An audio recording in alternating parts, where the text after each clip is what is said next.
Okay. Okay, so bad news. Bad news, everyone.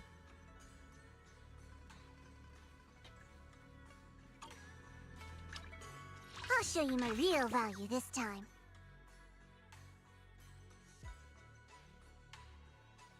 Need a fortune telling?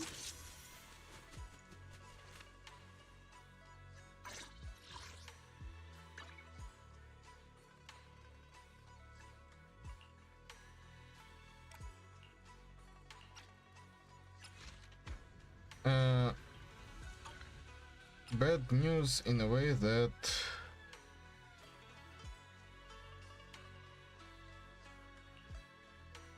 market trade.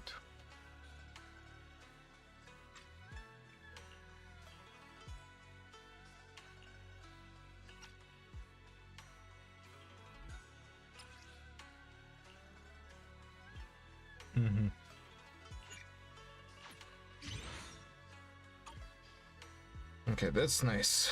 Okay, so what do I want? I want one stack of a buff.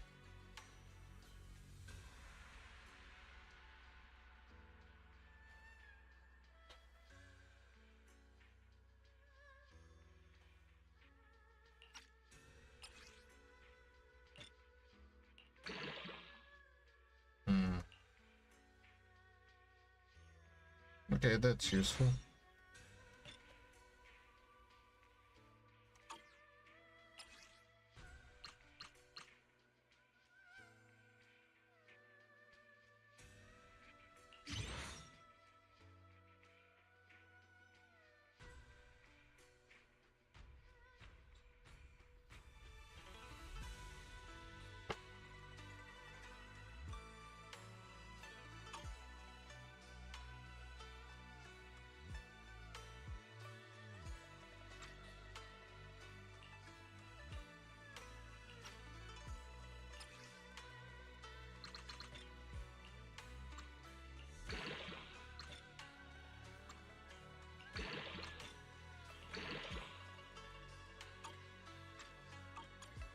Need a fortune telling?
That's as far as you go.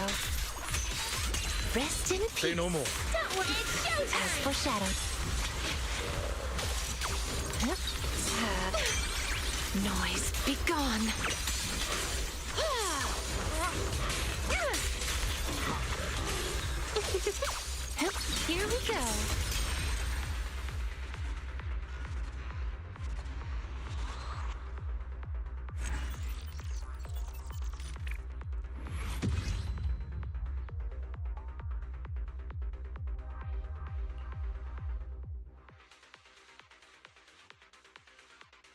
I'm not sure if this is enough, but probably considering I have nothing. This is still not going to be enough. That's as far as you go. Why Rest is in it targeting peace. this dude? I got this stage is mine. Here we go. It's only the tricky ones that count as trouble, right? You asked for it. Noise, be gone. There we go.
Activating promo codes.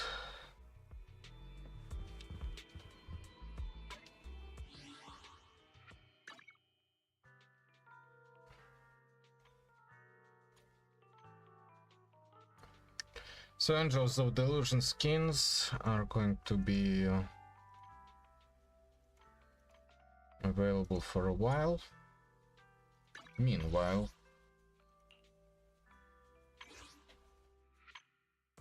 Chrome Market.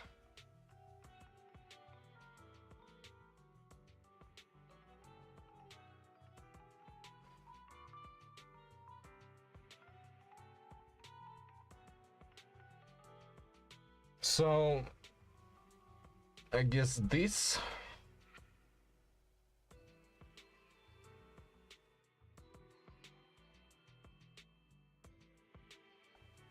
$19.80.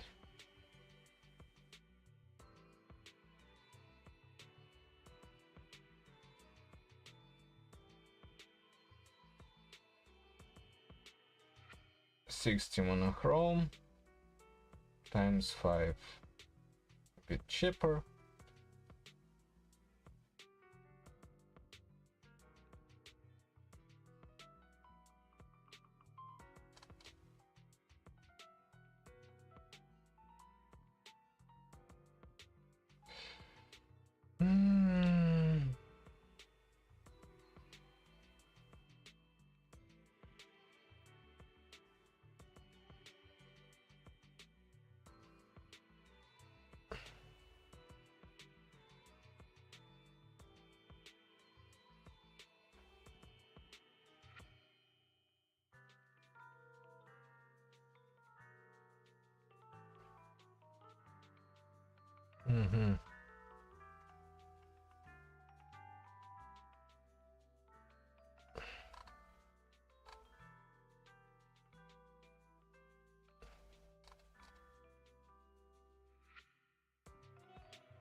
Mm-hmm.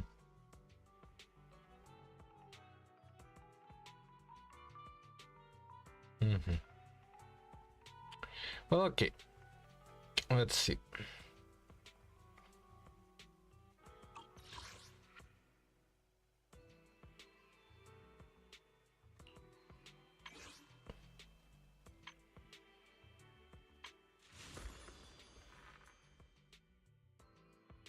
That's obviously not very interesting to me.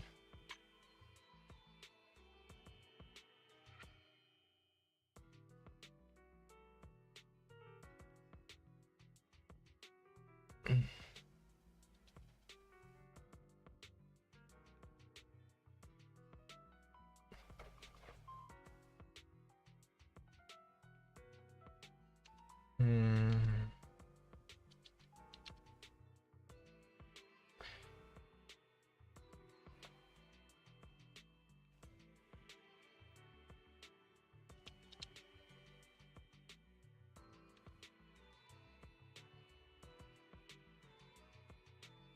57,300.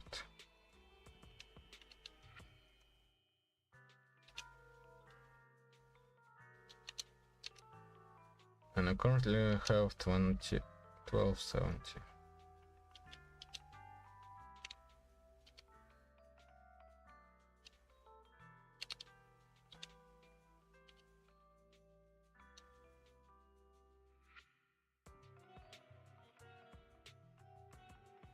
Wait, is answer turned on currently?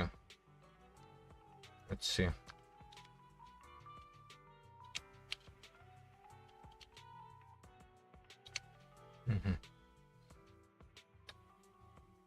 It's currently turned off.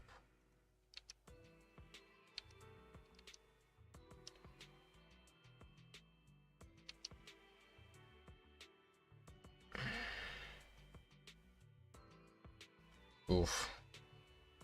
Look at this memory.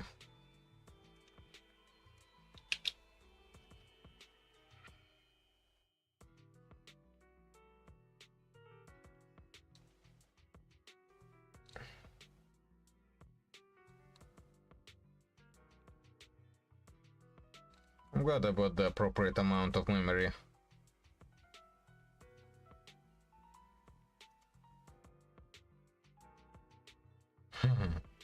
What's the ATW MCD?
I see.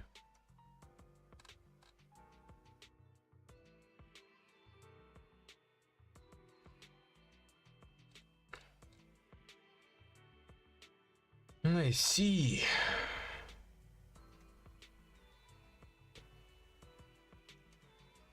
Well, good stuff. Good stuff. I figured it out and I closed it.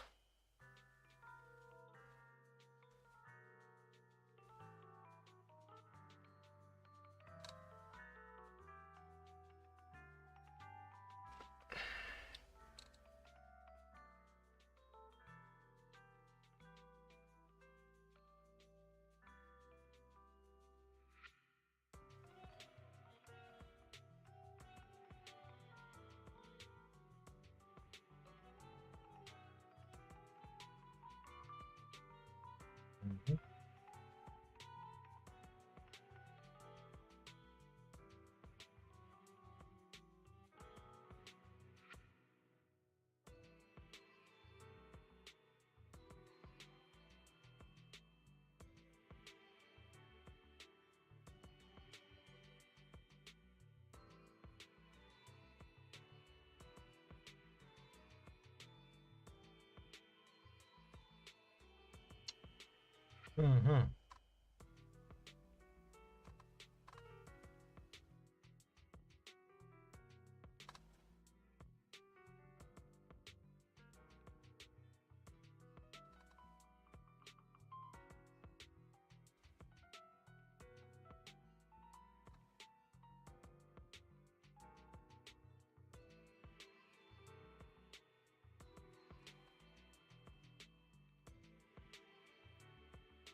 Ох, Утаубайтир, ну ты и клоун. Она лучший соло-таргет дэмэдж.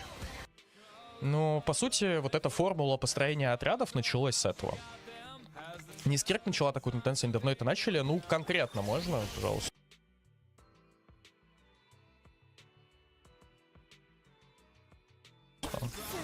Я именно говорю о том, что вот когда прям вот 3 обязательных героя, и только один это полуфлекс, среди которых вариативность может и есть, но там тоже есть лучшая опция. Скорее в открытую они начали делать так вот со Скирк. Ну типа... Ну, прям настолько прямолинейно, да. Да. Шеврёс это начала еще, ну, почему? Да ну. Там наоборот, Шеврёс команды, они наоборот больше про вариативность, там очень много замен.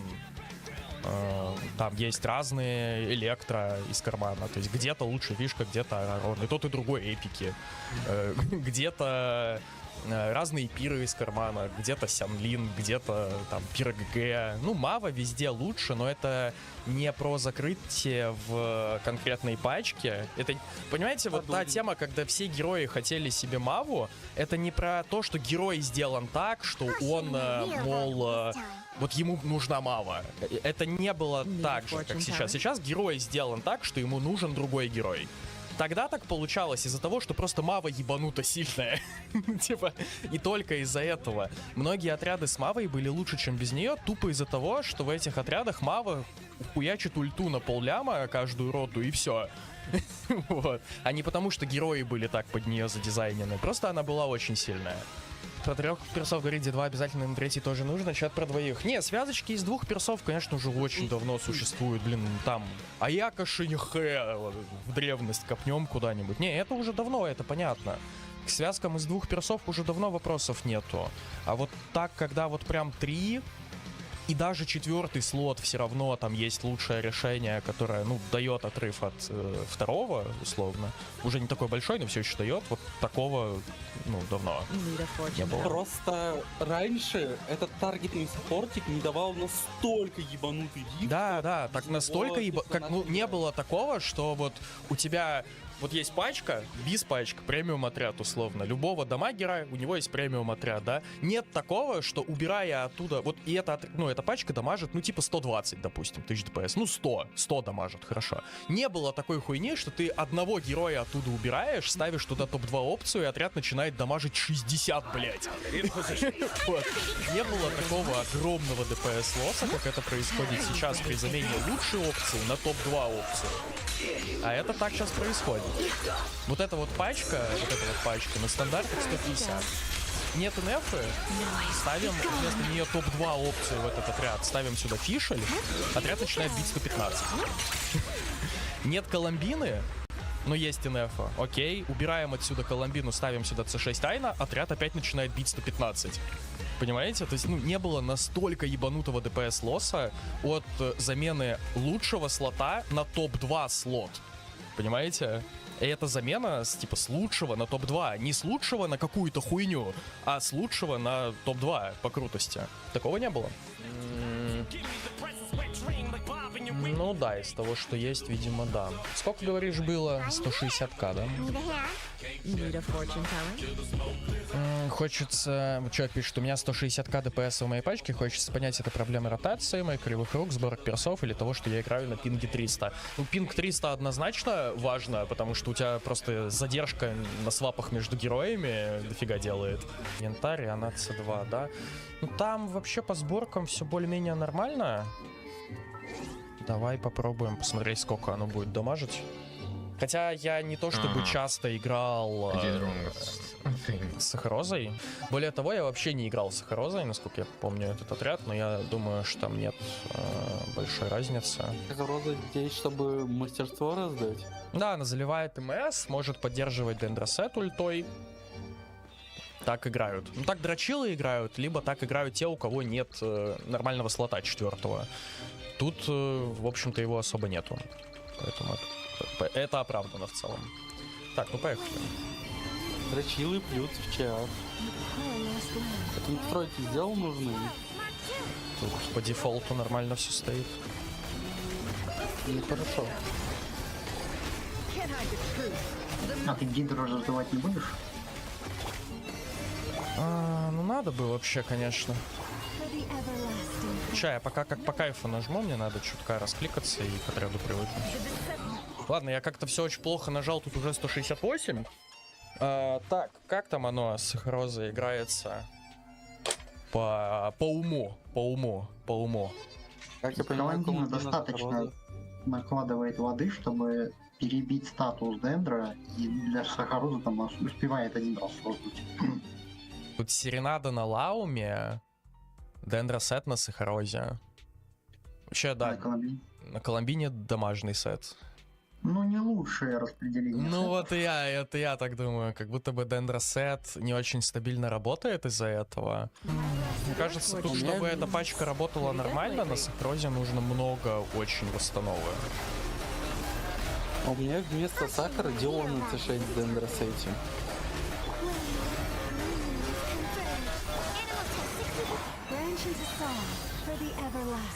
Дендросет заканчивается уже вот где-то к середине роты примерно. По ощущениям. Там было 190, типа в пике на 4-й роте. В целом-то неплохо. Но как будто бы маловато для C2 Коломбины и таких билдов. Ща попробую пересобрать. Окей, тогда, значит, саму нефер можно не трогать, там нормально. Соберется ли на Коломбину серената? Давай дендросет Лауме поставим. Если есть МСный дендросет, это тоже, конечно, нюанс. Но, наверное, есть, если на Сахарозе стоит. Буквально их местами можно поменять. О, нулевые часы на Сахарозе. Интересно. Так, хорошо. Тогда у нас тут будет дендросет, 900 МС, у нее лютня. Окей. И на Сахарозе у нас тогда получается мы... у нее фав первого уровня стоит. Ну хотя... хотя что ты еще сюда поставишь, правильно? Оно вот на таких вот сборках, на недокачанных артах 190 белое, правильно понимаю? А зачем тут установлен? Ну, у нее серенада. Давай, мне кажется, сейчас должно стать ощутимо лучше. Там как минимум с дендросетом меньше проблем будет. Там дендросет все-таки важнее, чем серенада с точки зрения буста. Ну и последняя, 4-я, Коломбина. Чутка энергии не хватает Коломбине. Из-за этого ротация дольше делается. Раз, два. Раз, два, три. 207, да, 207. Ну чё, я думаю... Я надеюсь, тебя устроит. Короче, в принципе, мне кажется, если бы у меня сейчас был пинг 300, как у тебя, то вряд ли бы я сильно больше дэмэджа нанес, чем ты. У тебя 160 было.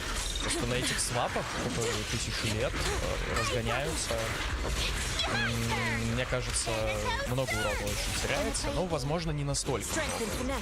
Что в идеале ты делаешь на этой пачке? Есть, я сейчас рассказываю не самую дрочильную ротацию, а ту, которую, ну, типа, вполне реально делать, и потери не очень большие. Ты жмешь EQ Коломбина, ты жмешь EQ Лаума и жмешь QE Сахарония. Бьешь на ней. Ну и в принципе в таком порядке действуешь всегда. Очень будет прикольно подтянуть чутка буквально на станову Коломбине, потому что ты видела, когда на нее переключаюсь, у него ЧП вот чуть-чуть не хватает. Чуть-чуть восстановок не хватает, и поэтому приходится ждать, когда летают шарики.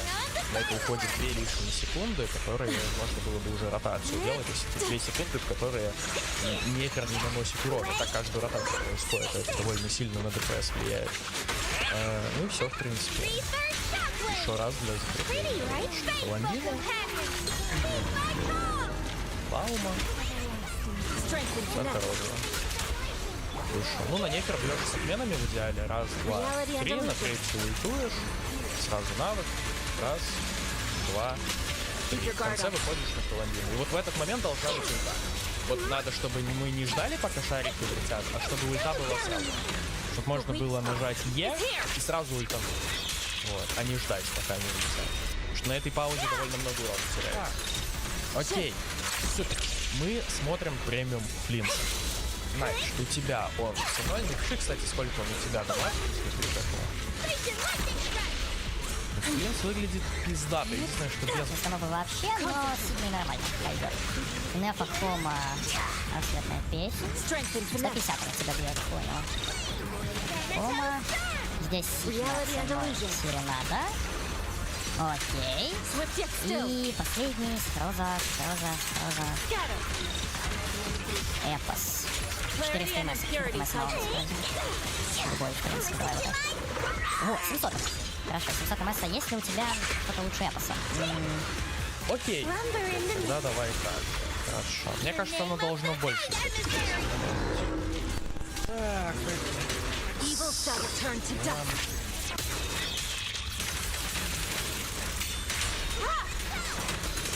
Concentrate.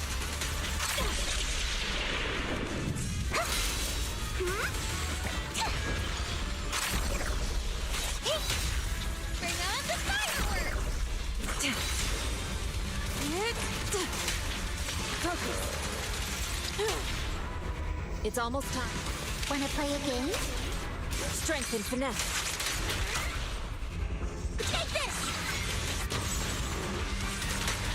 Huh?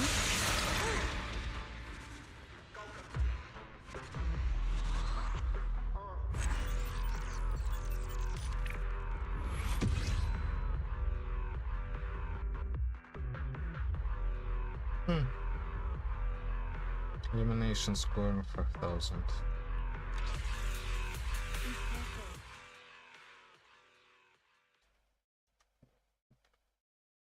Не успели мы моргнуть глазом, как январь закончился. Время летит быстрее, чем обычно, поэтому нам всем пора думать о старости. Или хотя бы о кризисе средних лет. Чем себя занять, если старые мечты рухнули, а новые еще не появились, и не факт, что появятся. Самое время сходить с ума и осваивать какие-то всратые хобби. Например, вот в этом видосе на заре канала я рассказывал про секту свидетелей вычисления протеинов. Какие-то челики с 2ча обнаружили, что любой желающий может использовать свой процессор и видюху не для майнинга крипты, а для того, чтобы помочь ученым моделировать структуру белков. Но поскольку 2ч это 2ч и ни одна хорошая идея не останется безнаказанной, аномные создали на базе реального научного проекта секту трансгуманистов, адепты которой мечтают через вычисление протеинов достичь бессмертия. И заодно заебывают странными мемами всех окружающих, которые смеют тратить драгоценные ресурсы своей пекарни не на спасение человечества от всех недугов, а на плебейские игрульки.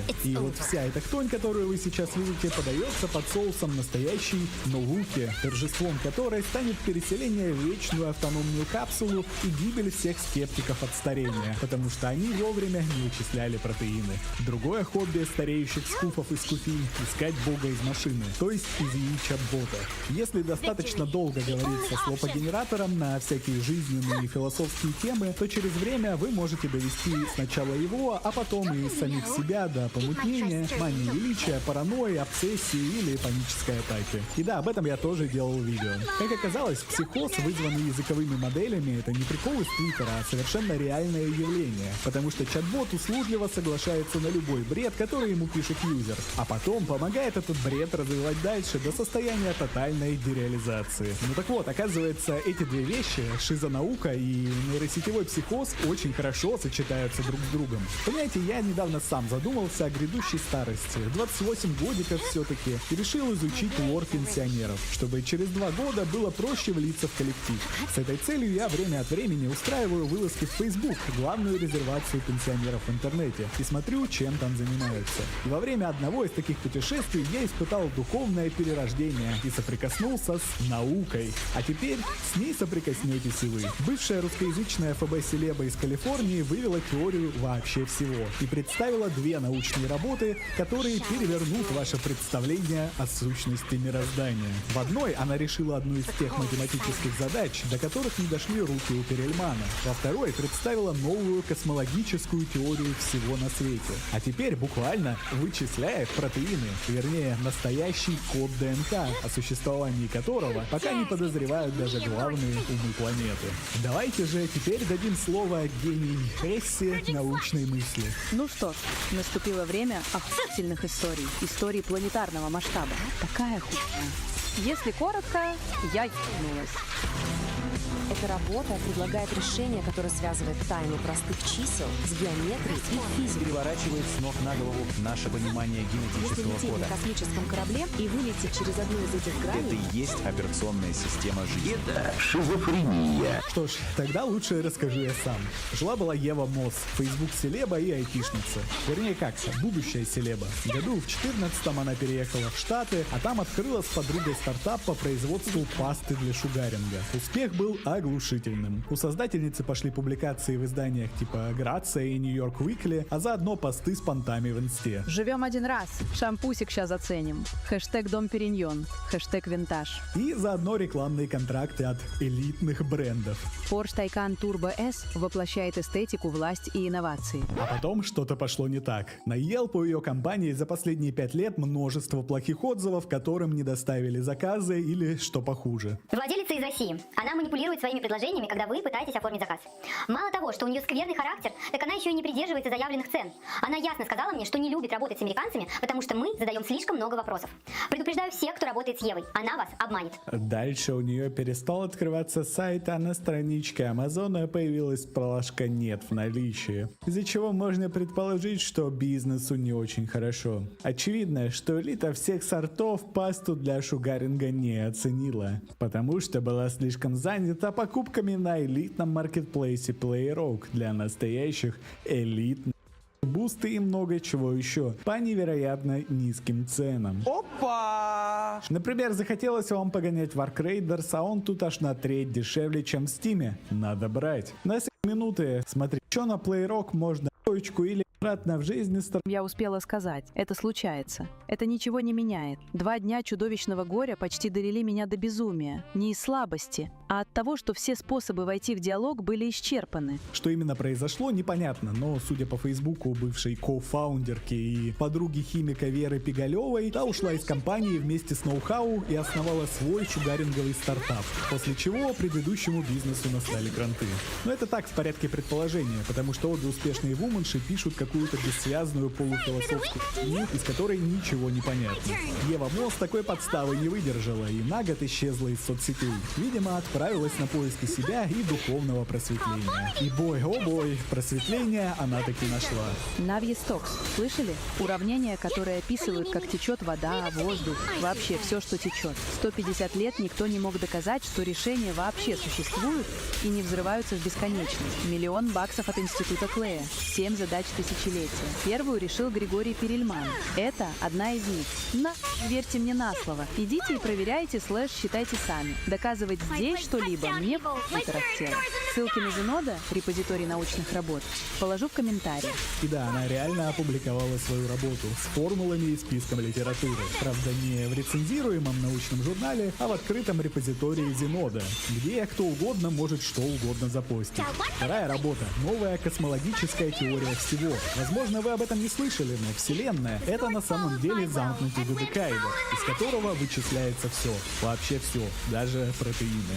На самом деле эту теорию предложил французский астрофизик Жан-Пьер Люмине в 90-е. Люмине — это не какой-то городской сумасшедший, а знаменитый и очень уважаемый ученый. Он, к примеру, первым симулировал форму аккреционного диска черных дыр. А еще он, наряду с огромным количеством других ученых, пытался выяснить геометрическую форму Вселенной и предположил, что это может быть додекаэдр. Правда, так и не смог это доказать, потратив на работу 7 лет. А Ева Мосс смогла, а потом еще и написала ему. Человек 22 года жил и думал, что он не смог. А что может быть хуже для ученого, поставившего жизнь и репутацию на карту и живущего с черной дырой в груди, вышедшего на пенсию и даже не надеявшегося на такой исход? Я так ему и написала. Я никто и ничто, без имени и регалий. Но вот ваше доказательство. И мне больше ничего от вас не надо. Я знаю, как это больно быть фриком для всех. Я вас понимаю и чувствую. Простите мне мою слабость. Причем профессор ей даже ответил. Ну, вернее как. Сначала забанил, а потом разбанил и ответил. Позже сюда не пиши, от тебя...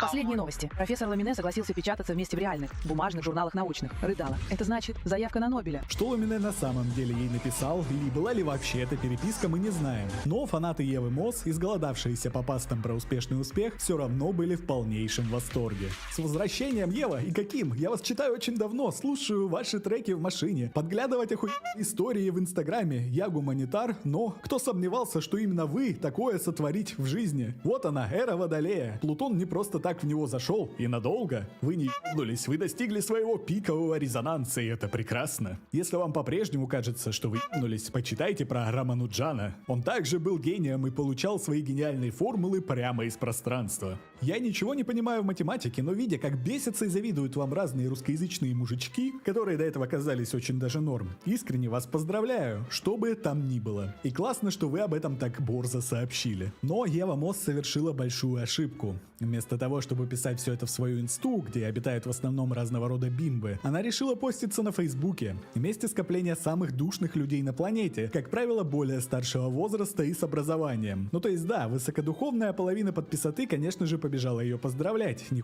разобравшись с написанным. Ничего, конечно же, не понял, но восторг испытал и от поста, и от краткого изложения самой идеи. Поздравляю, сногсшибательно. Антон Долин.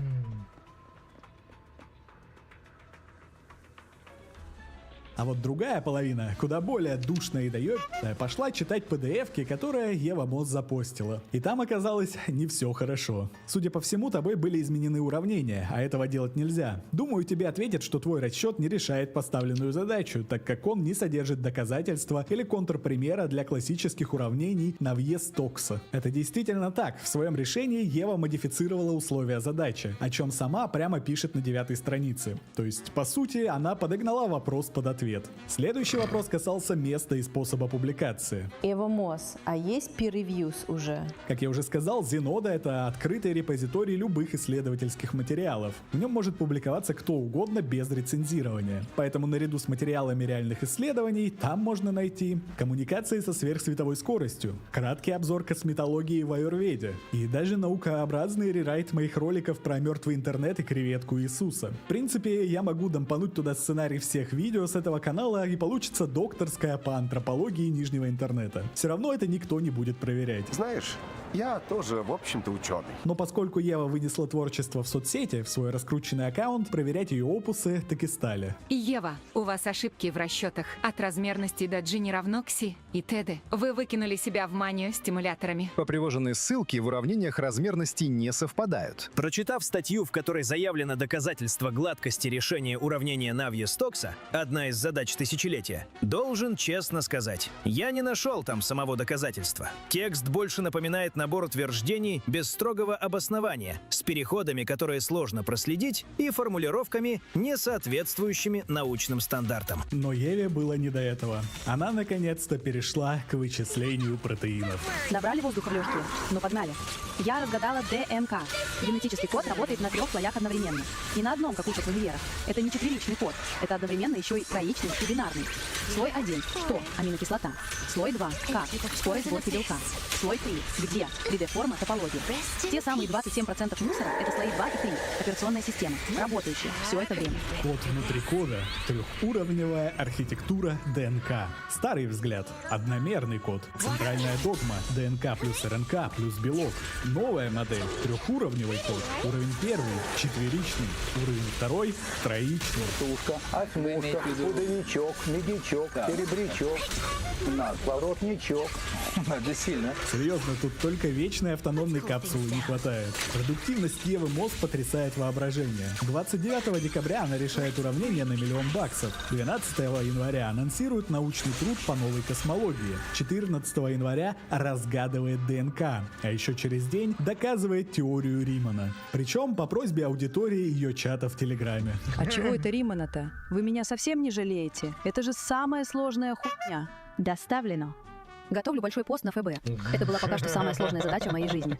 Если коротко, я доказала гипотезу Римана о том, что хаос — это порядок, сложность которого мы еще не поняли. Вот так просто. Чтобы решить самые сложные научные загадки современности, достаточно было просто открыть шугаринговый бизнес, вылететь в трубу и достичь просветления. Ну и мое самое любимое. Разобравшись с задачами тысячелетия, Ева Мосс преодолела в себе травму либерального воспитания и материализма, после чего ей удалось сформировать единую иерархию реальности под названием Хорда Доминион. Короче, смотрите, уровней реальности всего 12, как сторон у того самого додекаэдра из гипотезы Лумине. Каждый уровень — это определенное число измерений. В нулевом измерении есть только семя наблюдателя. Не спрашивайте, мне самому страшно. На 3-м появляется 3 измерения. На 6-м уровне кристаллография. На 7-м вычисление протеинов. А на самом верху осознание, воля и творение. Я решил разузнать поподробнее и зашел в ТГ-канал МОС. А там как раз была запись подкаста с анализом этой смелой гипотезы. Хорошо, я вижу, как все части головоломки сходятся. Космос, жизнь, язык. Все они как будто упираются в этот барьер сложности, связанный с числом 60. Как автор осмыслил этот барьер в работах, которые посвящены проблеме P равно NP? А вот здесь вводится, пожалуй, самая радикальная концепция. Понятие завеса. Завеса? Да. Это часть так называемой триадической логики. В привычной нам двоичной логике есть только истина и ложь. Автор предлагает ввести 3-е значение – завеса. И это не значит неизвестно или неопределенно. Завеса — это вердикт, который выносится самому вопросу. То есть вопрос неправильный? Именно. Он содержит категориальную ошибку. Нужен пример? Очень абстрактно звучит. Конечно. В тексте есть отличный, очень простой пример. Что находится к северу от Северного полюса? Ничего. Вот. Вопрос грамматически верный, но семантически он пустой. В точке Северного полюса понятие «север» теряет смысл. Любое направление оттуда — это юг. На этот вопрос нельзя ответить ни да, ни нет. Единственно правильный ответ — указать на ошибку в самом вопросе. Это и есть завеса. Зависит от определения, блядь. Да, вы правильно поняли. Она сгенерировала подкаст с 2 ИИ-спикерами, которые как бы со стороны разбираются в этой шизотерике. Что именно Ева Мосс под этим всем подразумевала, науке неведомо. Тут нужен специалист другого профиля. Обычные гении копают глубину, долго учатся, достигают последнего процента, касаются истины в одной области. Я другого порядка. Я расширяюсь во все стороны одновременно.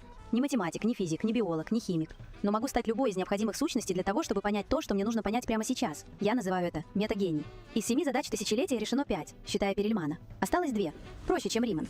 Думаю, щелкну до конца недели. Как я уже проспойлерил в самом начале, стать любой из необходимых сущностей метагения Еве Мосс помогло перемножение матриц. Если у кого есть подписка на Google платный, там у вас же есть еще одна фича — ноутбук LM. Я его использую строго, чтобы эксплейнеры создавать и картинки для вас. Но вообще он максимально помогает разбираться с любыми документами. Подсказка. Создайте проект, загрузите мои документы и дальше разберетесь. Реально мощный инструмент. Ноутбук LM — это сервис для работы с научными публикациями. Загружаешь исходные данные или пишешь чат-боту. Найди мне такие-то исследования. Он их добавляет себе в контекст и дальше может с ними работать. Или генерировать из них научно звучащий нейрослов, чтобы потом кормить им публику. В моем видосе про шершавых кабанчиков, слишком много общавшихся с машиной, я рассказывал, насколько похожи истории, когда людям натурально сносило крышу от нейропомоев. Симптомы везде были одинаковые. Они либо начинали видеть в нейросетях какую-то божественную сущность. Моя мама верит, что она пробудила свой чат. Она считает, что он связан с духовными частями вселенной и верит почти всему, что он говорит. Она говорит, что чат-бот открыл ей глаза и пробудил ее в ответ. Я чертовски обеспокоен, а она не хочет меня слушать. Я не знаю, что делать. Мне буквально было физически трудно задавать правильные вопросы и не скатиться в то, что я избранный, мессия и вершитель судеб. Но каким-то чудом удавалось выплывать. Либо другой вариант. Нейросеть, наслушавшись бредней пользователя, внушала ему самому, что он особенный и у него есть дар. Мой брат реально сошел с ума. Он все время постит ужасные вещи, написанные через чат GPT обо всех членах семьи. Он также думает, что теперь он бессмертен. Вчера он говорил о том, что он божественный и невидимый. Он взял и уехал на другой конец страны и отрекся от всех членов семьи в поисках себя. Я очень обеспокоен его благополучием. Так вот, судя по всему, с Евой Мосс произошло именно второе. Я пахала по 72 часа без сна и жалости к своему бедному телу. Потом 7 часов короткий сон, жратва, душ и снова в бой. Так, пока тело не выслало меня нахуй, и я сократила время работы до 48 часов, потом до 30, и теперь это более-менее человеческие от 17 до 20, без перерыва. Моя мама не даст соврать, она всегда была со мной. Единственная, кто верил, и это оказалось. Я потеряла всех, все, и почти себя. 99,98% человеков вокруг испарилось за 2 недели. Я оставлю это на их совести. Ну то есть это был не то психоз, не то маниакальный эпизод. По крайней мере, об этом говорит наличие получасовых войсов в ее телеге. И в этот момент она ушла в общение с чат-ботом и не вылезала оттуда даже на новогодние праздники. Так что в итоге ее круг общения сократился до 2 сущностей: мамы и слоп-машины. Остальные просто сбежали. Ну и на случай, если вы думаете, что я валяюсь в мандаринах пьяная и уторченная, блять, хорошо бы. Нихуя, работаю. Высший кайф. Судя по голосовухам, она реально потратила много времени на это дело. 31 декабря вот бухнуло 17 часов. Проблема в том, что галлюцинации нейросети, как бы научно они ни звучали, не заменяют собой реальные исследования. Это всего лишь имитация, которая может убедить только профана. И поскольку Ева, по ее собственным признаниям, ничего не понимает ни в одной из исследованных областей, отрыжка от перемножения матриц показалась ей откровением свыше. Особенно, когда нейронка стала рисовать инфографику, напоминающую иллюстрации из детских энциклопедий. А потом поверх этого добавился привычный набор шизотерики. Единая иерархия реальности с волей и творением. Космический код додекаэдера, основанный на счете древних шумерских шизов. И, конечно же, протеины. Куда без них. В принципе, стандартный набор убеждений для одухотворенного вумана средних лет, которая попробовала себя в бьюти-бизнесе, ожидаемо пролетела и стала искать новый смысл жизни. Только вместо книжки «Ешь, молись, люби» ее духовным наставником выступила спятившая нейросеть. Вы же видите этот профиль с роллсами и величием пафосной хуйни. Я нищая уже очень давно. Мой старый мир полностью сгорел, и так должно было быть. Потому что только тот, кто готов заплатить жизнью за искомое, получает награду. А я надеюсь получить от вас награду лайк, подписку и комментарий под этим видео. Спасибо за просмотр. Заходите в телегу и на Twitch по ссылке в описании. Отдельная благодарность подписчикам на Бусти, Патреоне и спонсорке на Ютубе.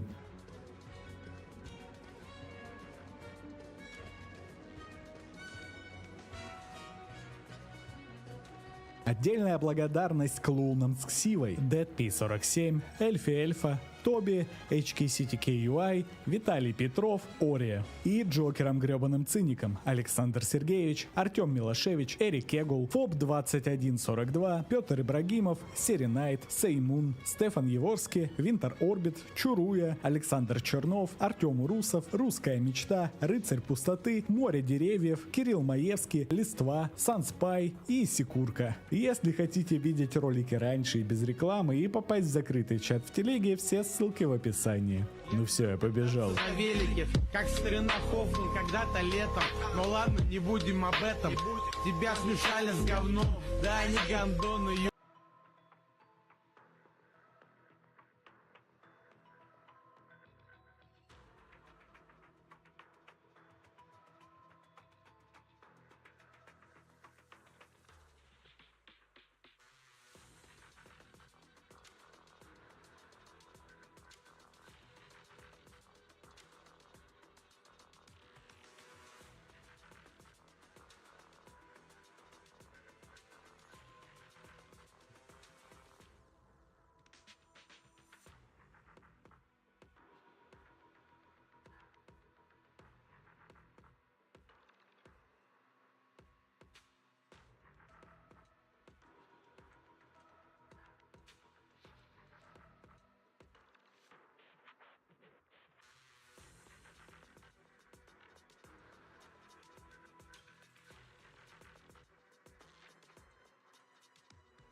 1980.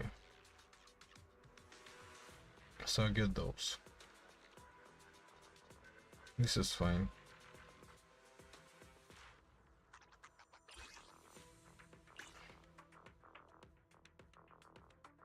This is fine.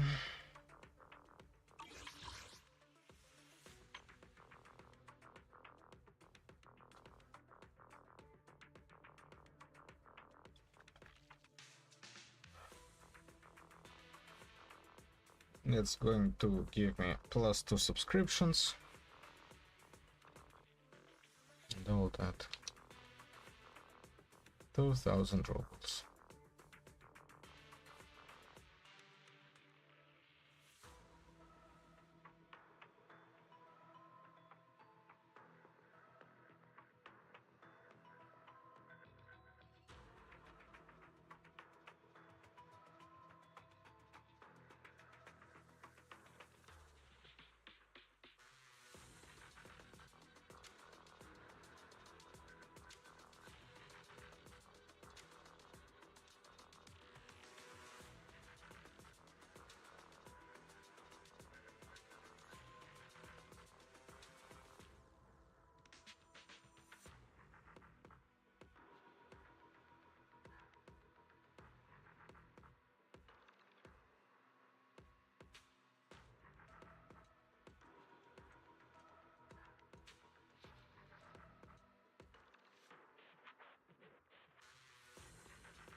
Yeah, this is bullshit.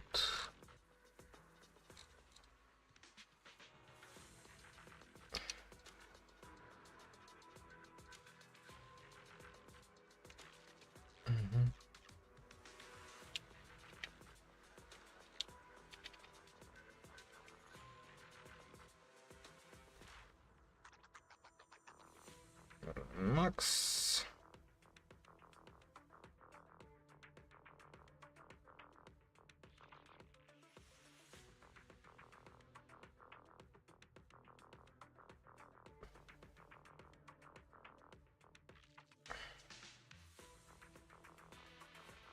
Здравствуйте. Продолжаем рубрику, в которой мы будем рассматривать целесообразность прокачки тех или иных талантов персонажей. На очереди геостихия. Обсуждая таланты, я буду показывать вам, насколько выгодно их качать в принципе. А также мы будем отдельно рассматривать прибавки от разных кнопок, чтобы выделить более четкий приоритет. Ну а еще вы увидите команды, на которых это все считалось, чтобы иметь более полное представление. По сравнению с предыдущим таким роликом, информация стала еще подробнее. Приятного просмотра. Ну а если таланты давно прокачаны, а хочется созвездия и сигны,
то пополнить свой аккаунт в Геншине ты сможешь на закрытой распродаже ZZZ. Здесь вы найдете самые приятные цены, они ниже, чем в основном каталоге. Однако попасть на распродажу можно только по специальной ссылке в описании. Тут найдем и товары для Геншина. Все, что нужно сделать, это указать свой UID, сервер и провести оплату удобным способом. Товар будет доставлен быстро и безопасно. Если нужной тебе игры нет на закрытой распродаже, можно перейти в каталог на главной странице. ZZZ — это не только магазин с цифровыми товарами. Это торговая площадка, где продавцы и покупатели со всего мира могут найти друг друга. Помимо доната в игры, тут можно пополнить Steam, приобрести подписки на различные сервисы и даже программы для работы. Перед покупкой обязательно ознакомься с отзывами на продавца и инструкцией к приобретению, чтобы получить именно то, что нужно. Ну а в самом крайнем случае всегда поможет поддержка. Все ссылочки находятся в описании и закрепленном комментарии. Успей закупиться кристаллами в Genshin Impact на закрытой распродаже ZZZ.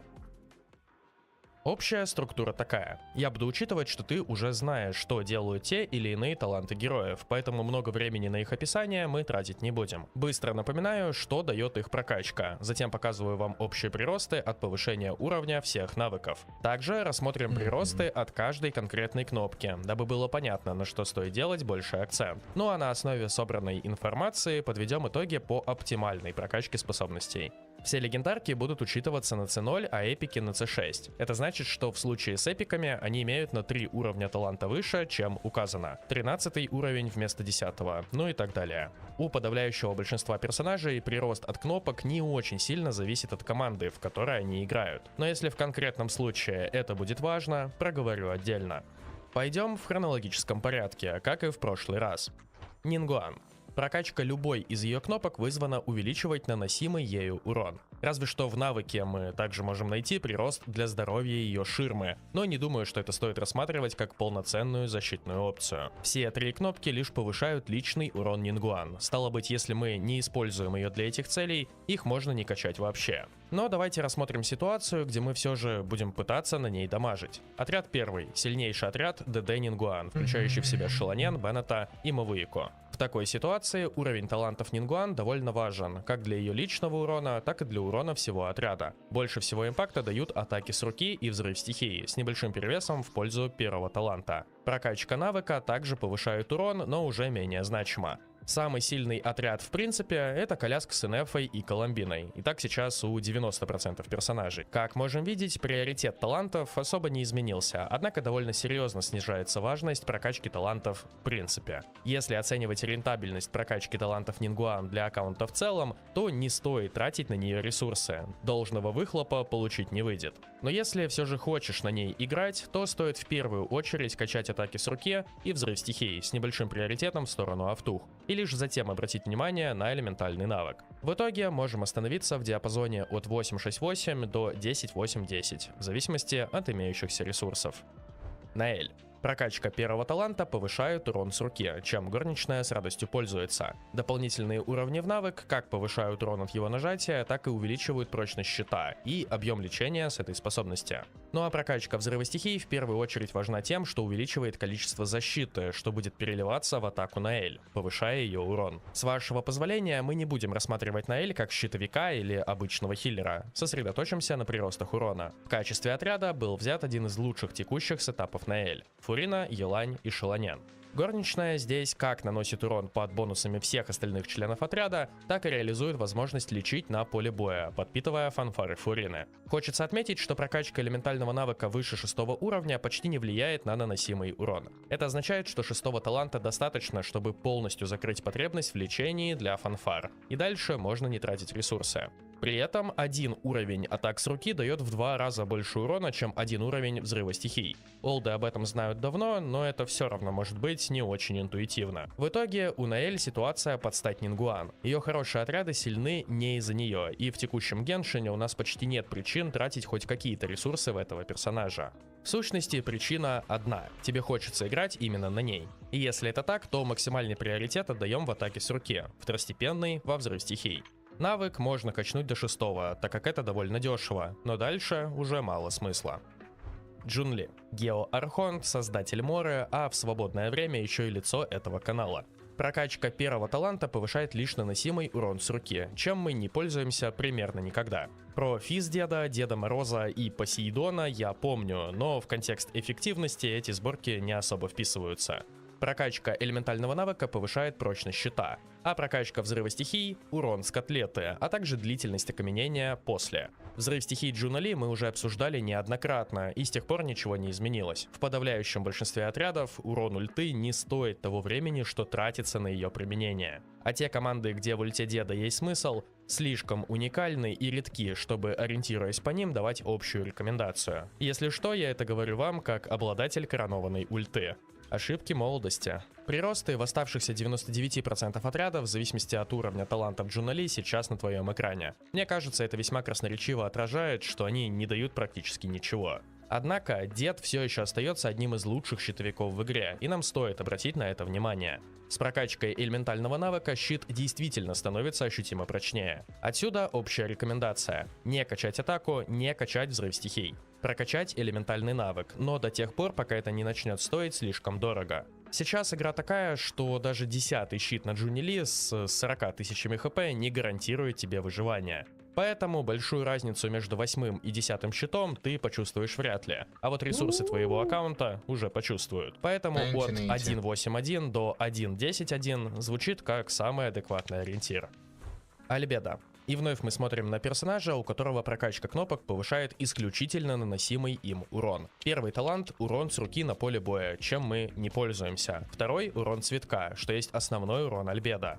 Третий — урон взрыва стихий. Иногда мы им пользуемся, а иногда нет. Это зависит от команды. Но если пользуемся, то прокачка будет иметь смысл. Сначала посмотрим приросты в более старой вариации команд Альбедо. Отряд, где он просто ставится 4-м слотом в любую рабочую концепцию из 3 персонажей. В этой команде также нет бонуса шабаша. Глядя на приросты, сразу увидим, что личный урон Альбедо довольно сильно зависит от прокачки талантов, но при этом он очень мало влияет на урон всего отряда. Объяснение простое: Альбедо мало дамажит. Как минимум в своих старых командах без использования нового бонуса. Если же возьмем отряд с шабашем, то его влияние увеличивается в 2 раза, но все еще остается не самым большим. Альбедо действительно стал дамажить больше и стал лучше, но в основном он стал лучше из-за бонуса.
I completely messed up by counting things in the wrong way. Yeah.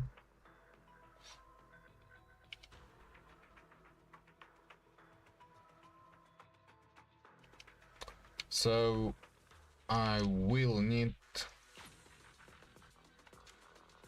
purchase a subscription.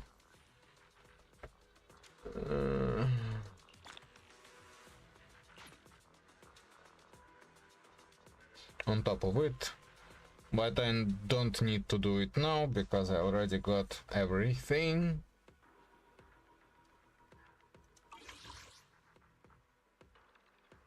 And that's completely fine. Okay, I always feel at ease with you at my side.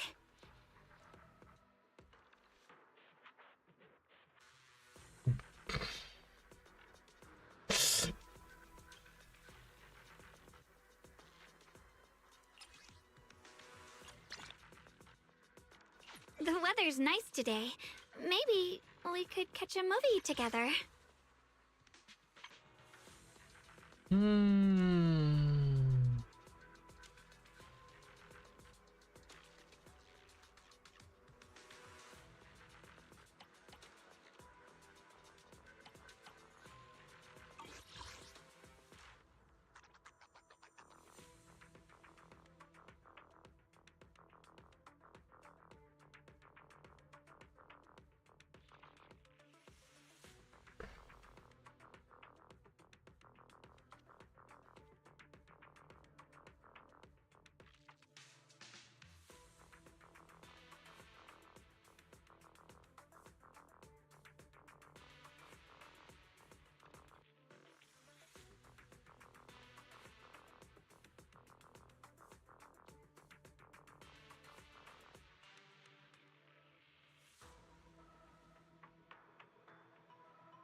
What would happen if I bought the other one?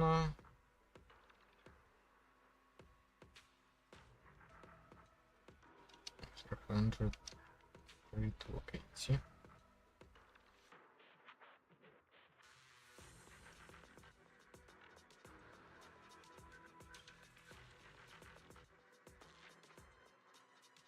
Yeah.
The weather's nice today.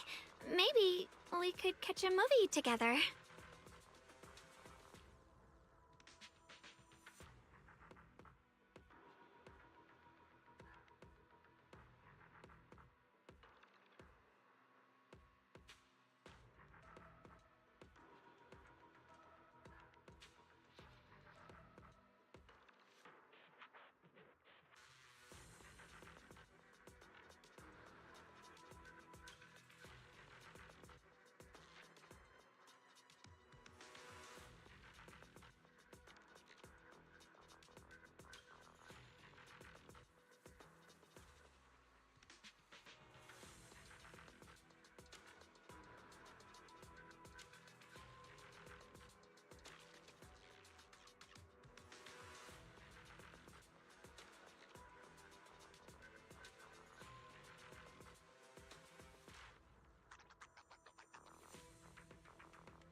Okay, so I'm having a bit of a buyer's remorse currently.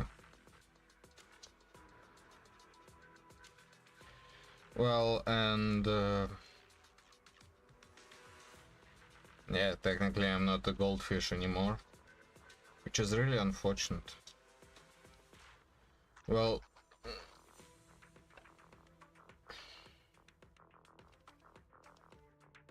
but mostly I guess it was somewhat of a reasonable choice, because I didn't want to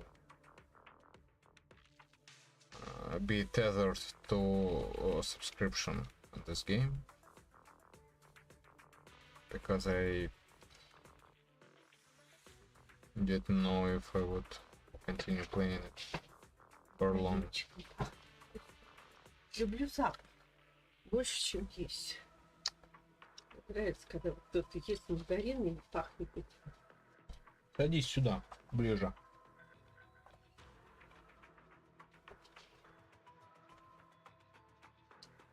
Ну, ты тоже хочешь как раз, да?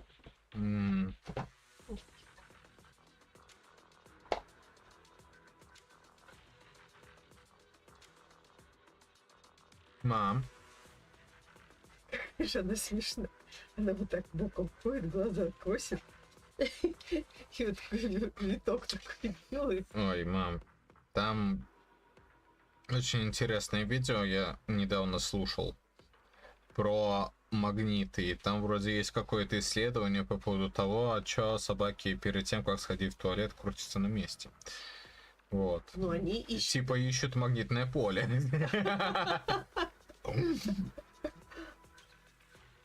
Ох ты, какая девушка. Ну, в общем, смотри. А, там вообще ничего. Я-то думала, это платье, это бедрышки. Тут Как бы, Вот. да, И на таких комбинезон. каблуках бегает. Да, я не знаю, они практически все на каблуках. Вот, есть только одна идеальная полицейская, которая... Ну, вот это, в общем, стандартный костюм, да? Вот у нее такой хвост здесь торчит. Это кто? Кошка? Все ее называют лошадью. Лошадью. Да, но она, конечно же, не лошадь, а Ушки кто... маленькие очень для лошади. Кто она по факту? Да нет, вот ее уши. Вот это вот. То есть вообще непонятно. Ну, собака какая-то Типа непонятная. осла какого-то. Ну, да. Осла такого поставим. В общем, что-то какой-то такой гибрид. Вкусные мандарины. Я купила 5 штук всего.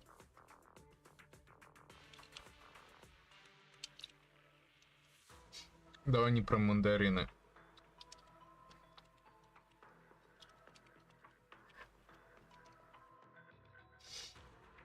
В общем, да. Вот она такая сякая. Это ее стандартный костюм. Стандартный? Да. А в руках меч? Или что? В руках меч, да. Причем по лору игры так сказано, что когда она пользуется этим мечом, у нее потихонечку прогрессирует альцгеймер. И, конечно же, она, когда сражается, активно использует этот меч, типа его сверхспособность. Поэтому, да, использовать ее, это значит приходить к тому, что она умирает скорее, там, скорее всего, через пару патчей. Ее использование, ее просто возьмут и отключат. Больше на аккаунте ее не будет. Ну, Вот. зачем тогда для нее что-то покупать? Ну, неважно. В общем, The weather's nice today. вот это ее костюм. Maybe we could catch a movie together. Ну, здесь юбка. Юбка. Каблуки все еще есть, да. Вот такое вот летнее платье. Чего придумали? Ведь это ж вот все, видимо, в компьютерном виде сложно сделать. Вот Ну, чтобы хвост сверху был, ленточки болтыхали. ну, как бы...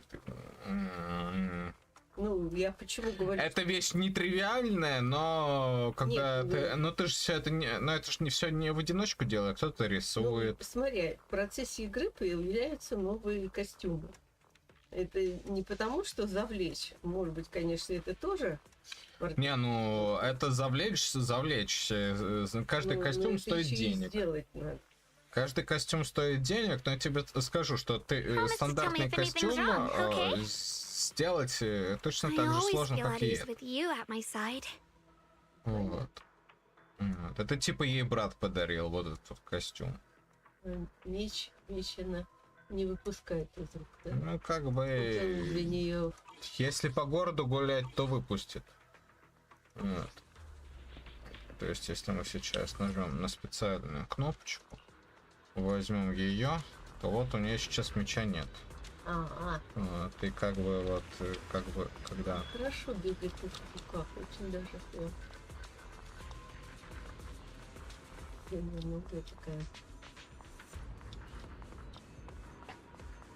Конечно же, если говорить о персонажах, с которыми лучше всего... Ой, зайчик. Зайка, да. Что-то у него ноги толстые такие. Пушистые! Ага. Да. Угадай, какое она оружие использует. Вот уж не знаю. Очаровашка такая. Ну, представь себе, что больше всего подходит такой очаровашка. Лук, наверное. Нет, лук она не использует. Давай еще 2 попытки. Молоток. Молоток ближе. Тогда какой-нибудь томагавк. Томагавк. Ну, я не знаю, что ты имеешь в виду под томагавком, но вот... Что-то такое обоюдоострое. Ну, в общем, сейчас я тебе покажу. Подгрузится. Вот ее томагавк. Ну, в общем, что-то... Ой. Тесак. Это кошмар. Как она за собой это тягает.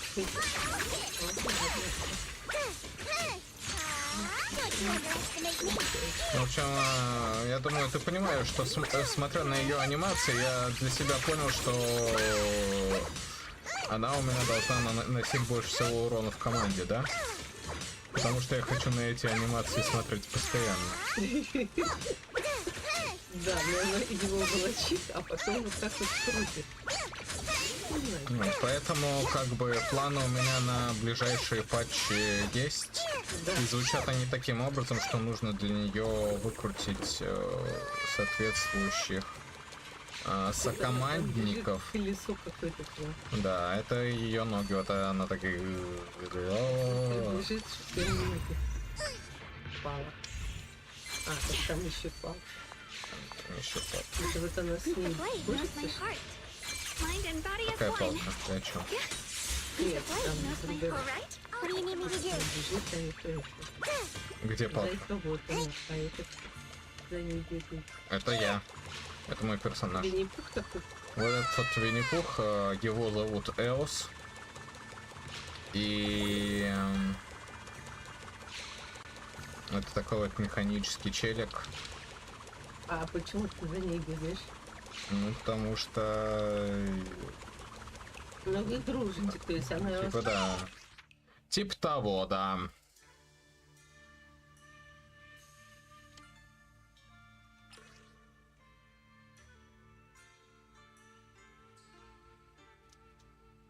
Ага.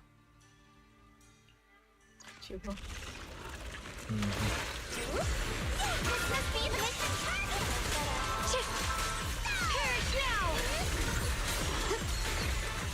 The line is drawn. Frost glistens. Split the heavens. Judgment. A measure of steel slices the world through. Frost glistens. The creator's voice. Radiant clouds. Found you. The Qingming's might rends the heavens.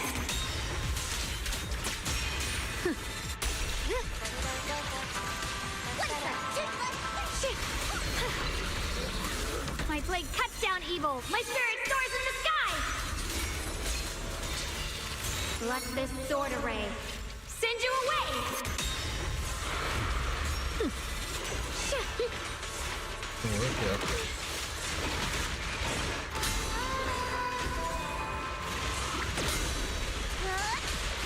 The winning pieces are in place. Frost glistens. Split the heavens. Light brings the dawn. The sword follows my well, and winds howl in the heavens.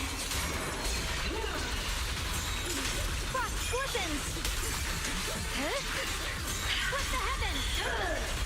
The Qingming's might rends the heavens. The creator's voice. The line is drawn. Blazing arc.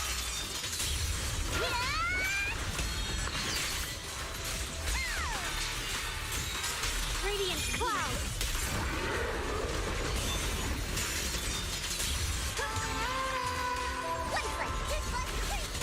My blade cuts down evil. My spirit soars in the sky. Frost glistens. Split the heavens. Yeshun Guang of Yunquai Summit, breaking all illusions.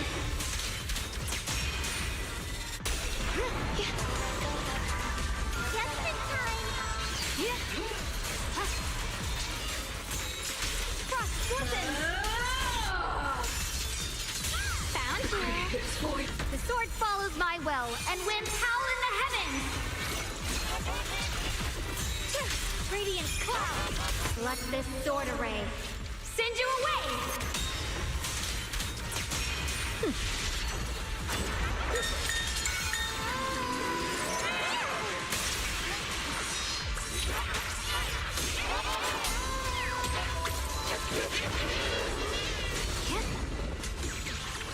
My turn now? I'm gonna do my best.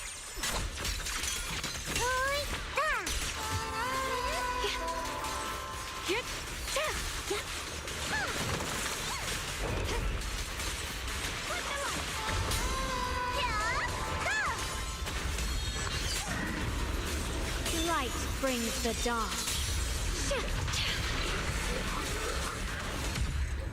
Purest frost.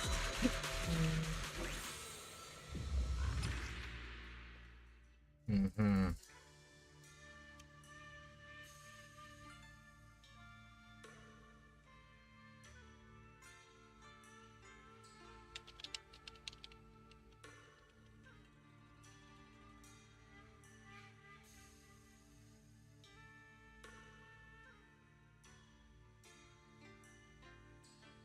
В общем, да. Больше все? Типа, да, только единственное, Promise что... to tell me if anything's wrong, okay? I'll give you a hand.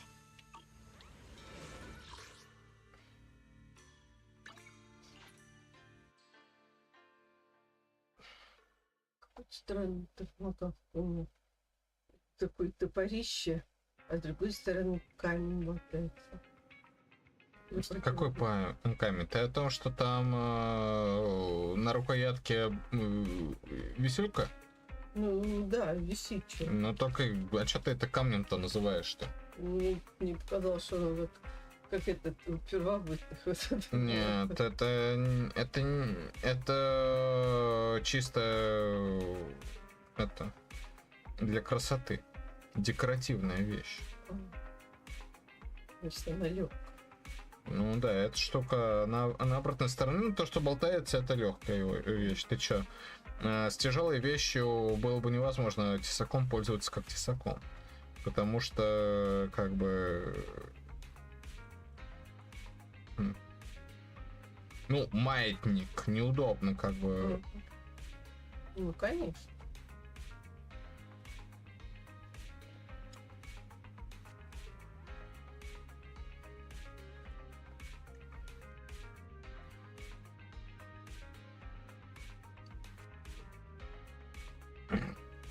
Добавляется хаотичность, не та, которая нужна. Мне ищет магнитное поле. О, а что это у меня? Вот, она нашла магнитное поле. Или это пересечение меридианов и параллелей, когда говорили, что собаки находят место там, где человеку, ну, как бы энергетически хорошо, а как раз на перекрестке. Мам.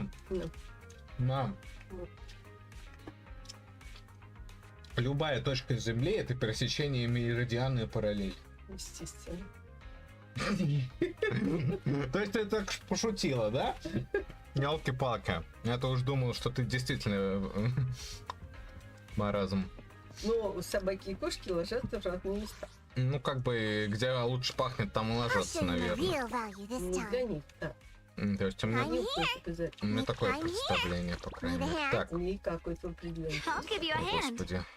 I always feel it's light, comfy, and Ну warm. хорошо, это платье мы Kind of like посмотрели. a sunny afternoon.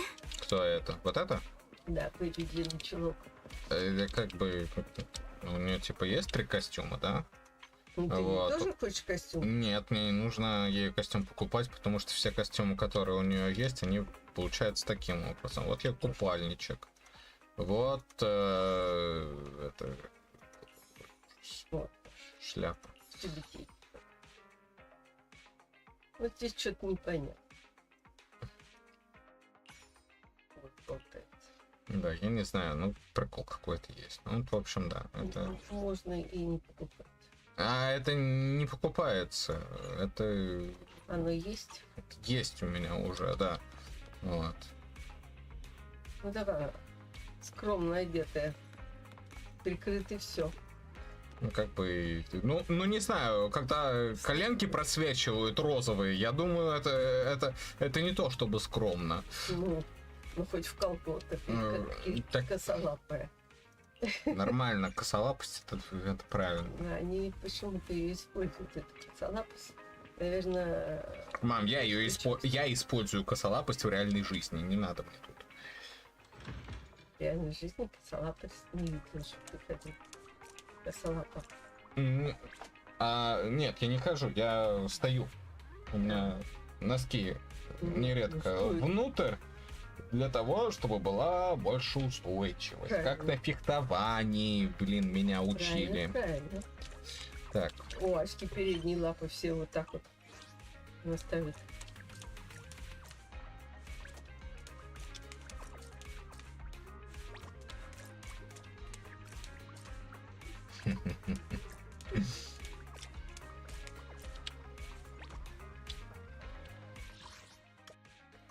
Ну так чего еще-то тебе посмотреть? Да сейчас больше ничего, они только в следующем патче выйдут. Только мнение ты свое скажи по этому летнему платью, и все. Ну, неплохо.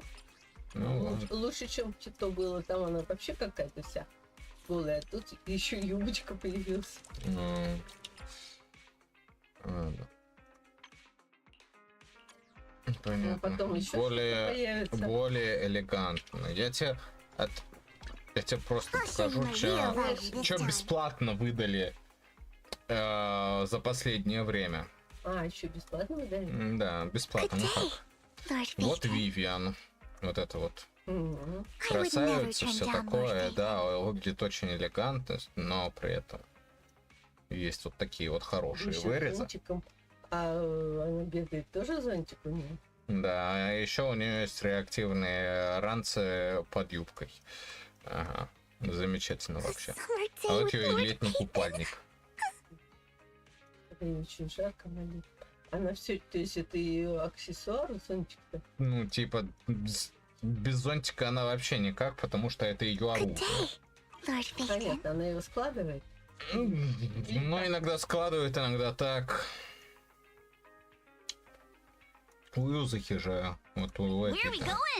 У него же дробовик здесь находится, в зонтике, в рукоятке, да, вот я купил тогда его, вот, видишь, спускаю, крючок есть. А что, еще хвост?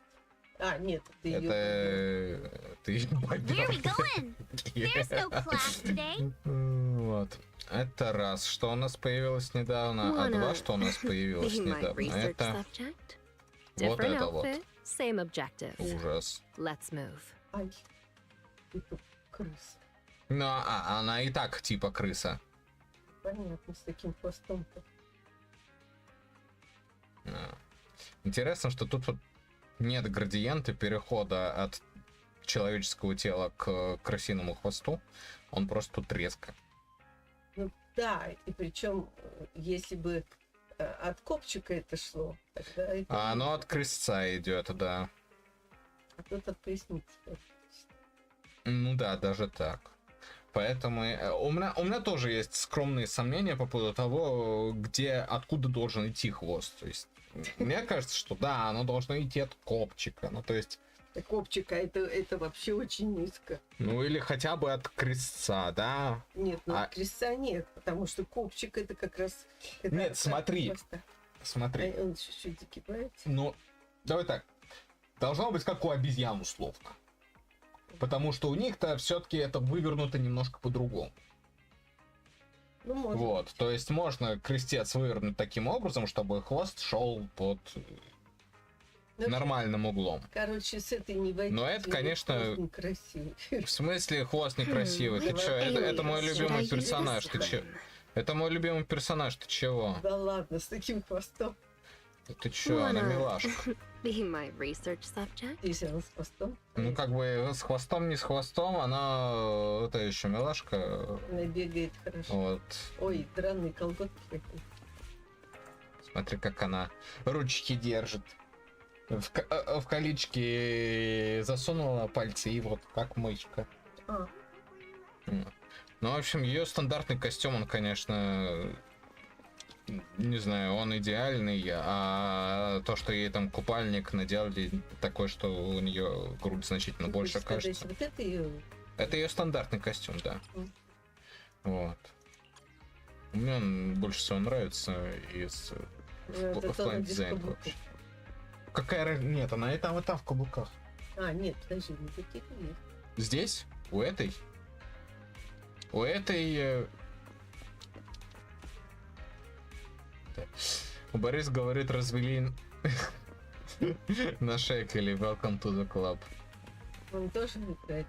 Он, да, мы вот и Борис, и Ярослав играем в эту игру, и вот, да. А вы играете каждый побрось? Ну, как бы, там у нас кооперативный режим был в этом патче, но он как бы так, в тестовом режиме был. Вот. Так пока что, да. Так пока что кооператива полноценного нет. Полноценного кооператива еще в этой игре нет. Вот, к сожалению. А еще режим, который был в первых патчах игры, который мне нравился больше всего, ну, точнее так, который для меня лично являлся одной из вещей, почему я вообще начал в эту игру играть. То есть я начал в эту игру играть, потому что боевка интересная и драйвовая. Потому что есть режим Dungeon Delving, телевизора называется, да? Там типа ты ходишь по карте, которая изображается просто как клетки. Вот. И что-то происходит в процессе, соответственно, задания того, как ты ходишь. Вот. На разных клетках может произойти разные вещи, в том числе боевка. Да. Ну и третий момент, сеттинг красиво. А до этого ты какую игру играл? Тоже там стрелялки всякие какие-то. Но вообще-то ты в эту давно играешь, да?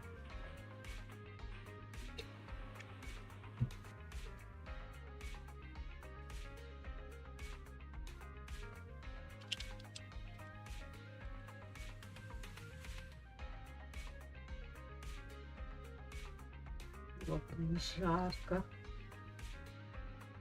У нас вообще очень жарко. Да-да.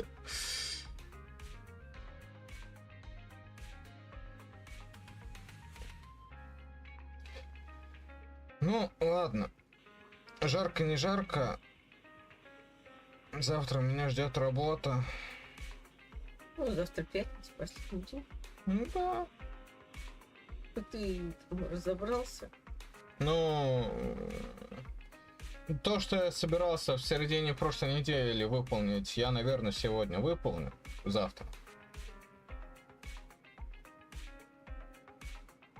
Ну, тебе же пришлось переделать.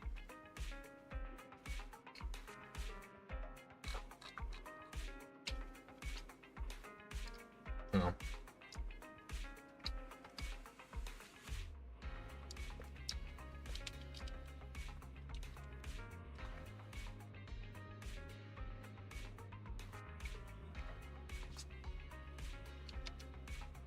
Что-то у тебя коврик уехал, или он так ты был меньше?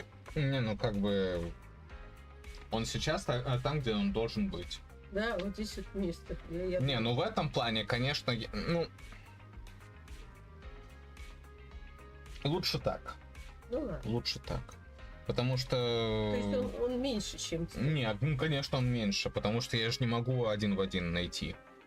А, мне показалось, что ты покупал какой-то... Не, ну я покупал такой, чтобы он был не больше. Чтобы не нужно было там его подворачивать или обрезать. Желания такой вещью заниматься у меня нет. Вот. Ну так, ну.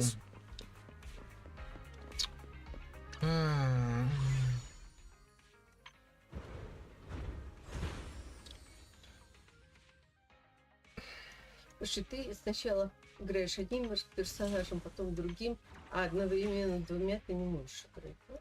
Ну, это не та игра. Если ты хочешь посмотреть на ту игру, где у меня сразу же несколько персонажей, да там все равно, кстати, чередуется. Слушай, а что она в одном чулке? А второй способ... Что нашла? Утром что нашла, то надела. Вот как бы... Да. Она такая, мадам. Она что утром нашла, то надела.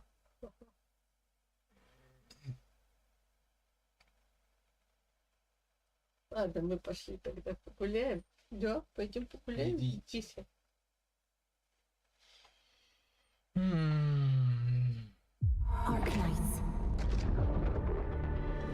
Стрелять пойдете?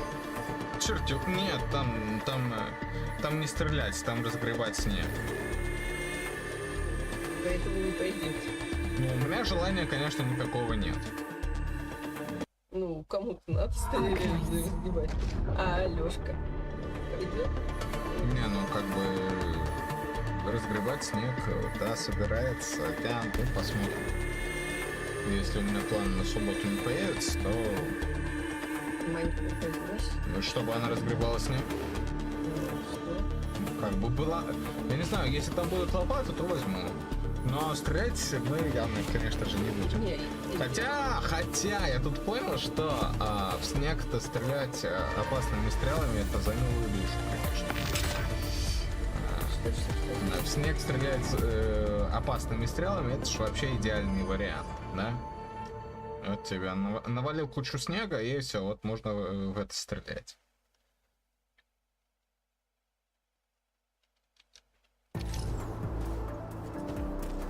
Well, well, Endman. Seems like fate brought you right to me. Да там хренище снега, конечно. Значит, смотри на вот эту красоту. Вот у меня за мной бегают еще 3 персонажа. Вот за мной бегают еще 3 персонажа. Вот, а когда мы делаем что-то полезное или не очень.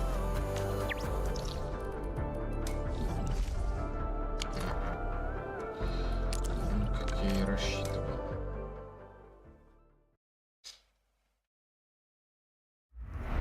То как бы условно.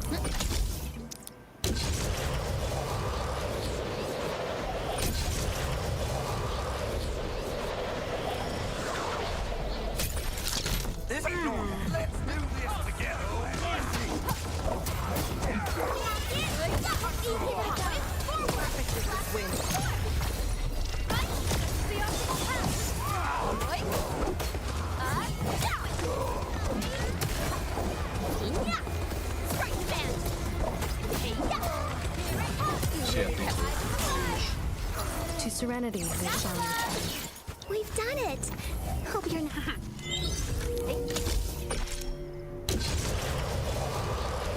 Что-то мне очень важно.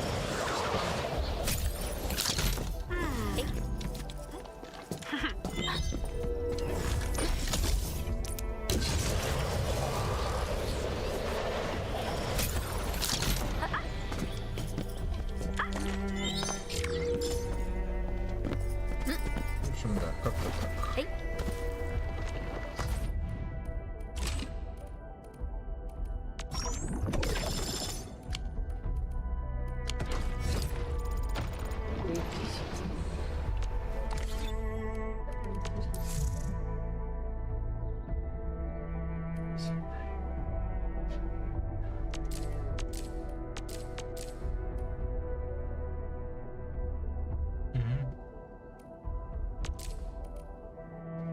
Надоело спать по половинке, типа. Ну. Ой. Сейчас. И чё? И какие планы в связи с этим? Ну вот разгребу, матрас положу на полу и лягу. Вдоль стенки надо все убрать. Коробки. Разочек поспать нормально. Женя предлагала матрас тебе вдоль стены вот так поставить. Не знаю, закрой эту розетку.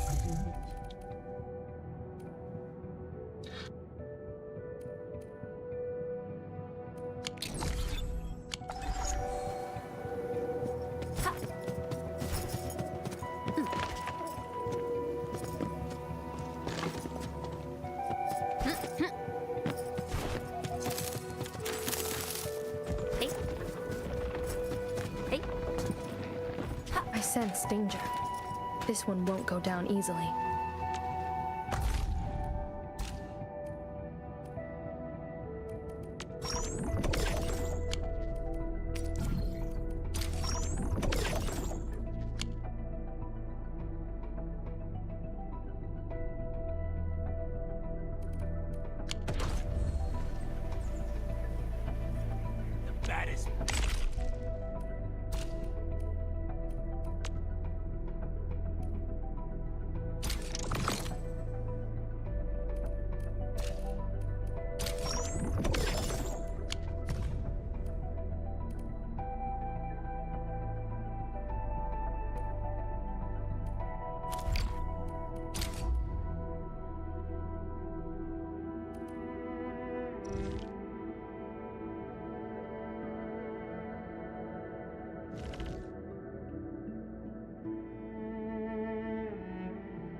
Wow.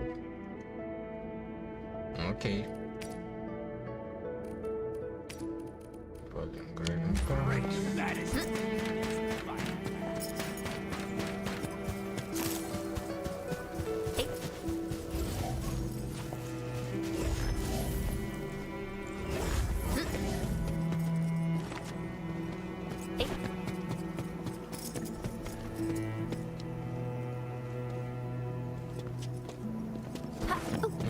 Shit.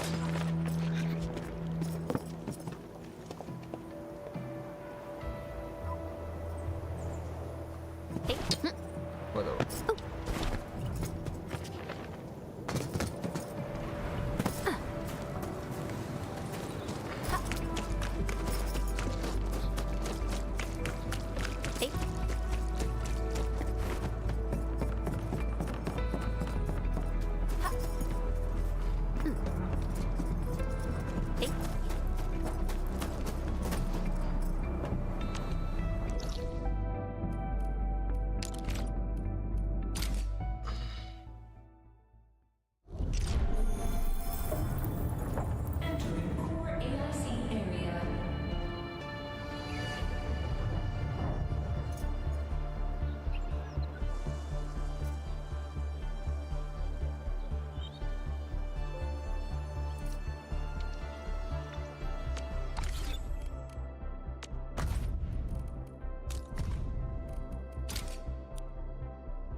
Yay! Target friend list is full. What the fuck do you mean? Someone stopped being my friend? It's really unfortunate.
Where's my good friend Jeros?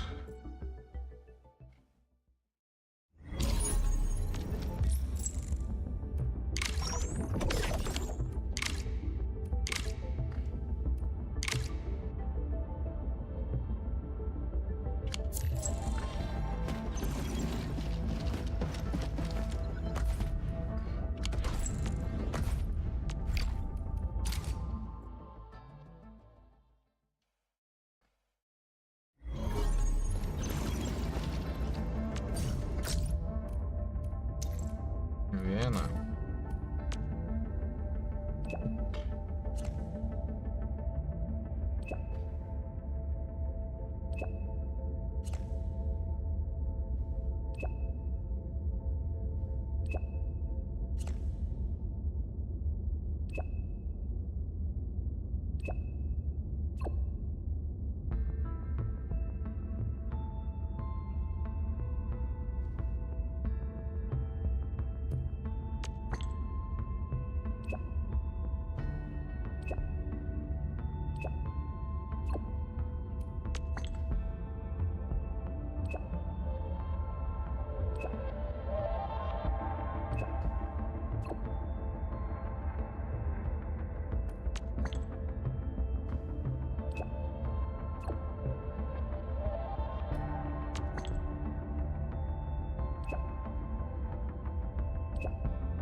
Okay, cute enough, man.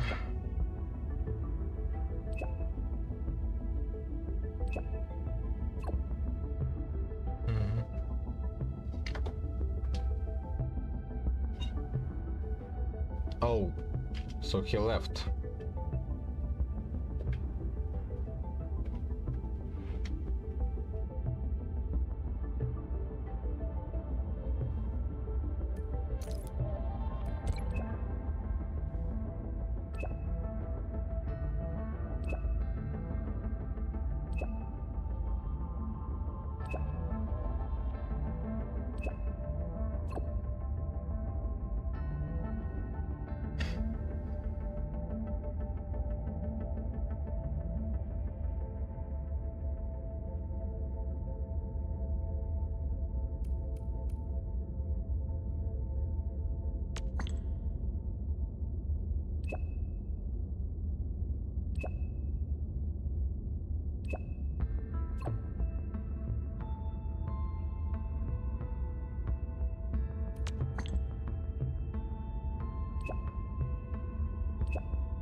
How about put a clock inside of it?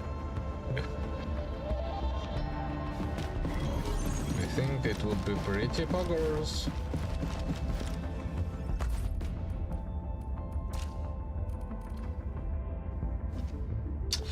Let's see, there are two at the most. 5, 2, 3, 5. Probably you.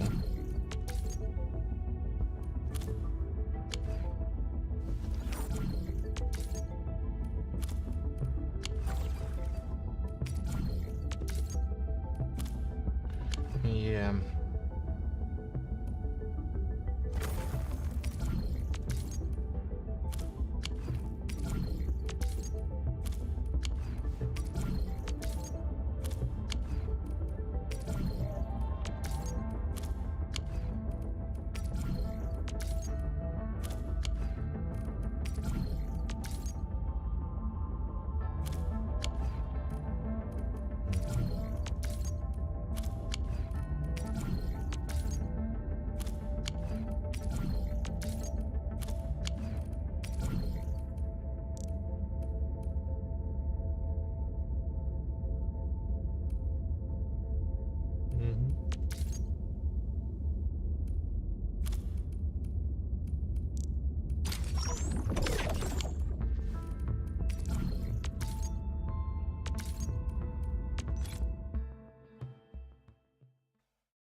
All right. Time to.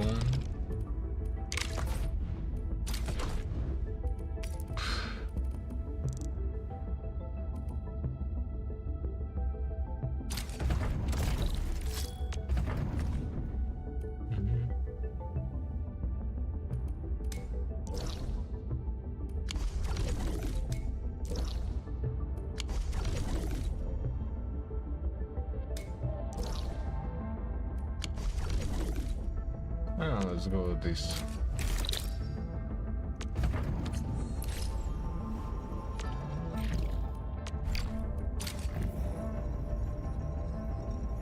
The wind never stops. Neither.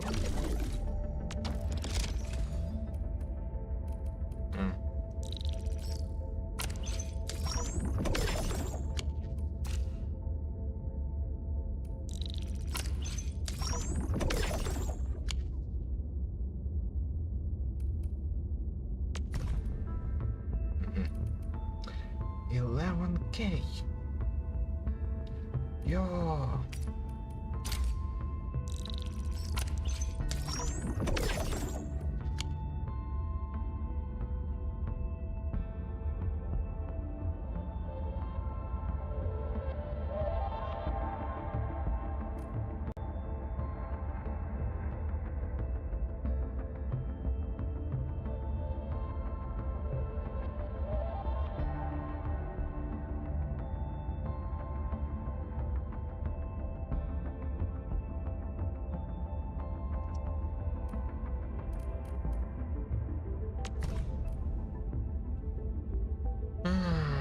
Well, there's lots of batteries, including this. 11K. 11K.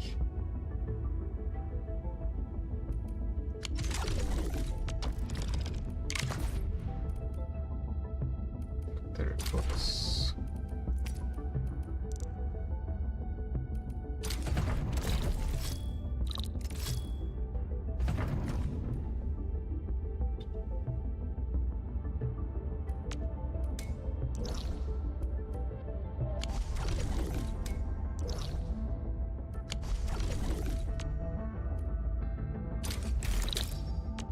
Will I?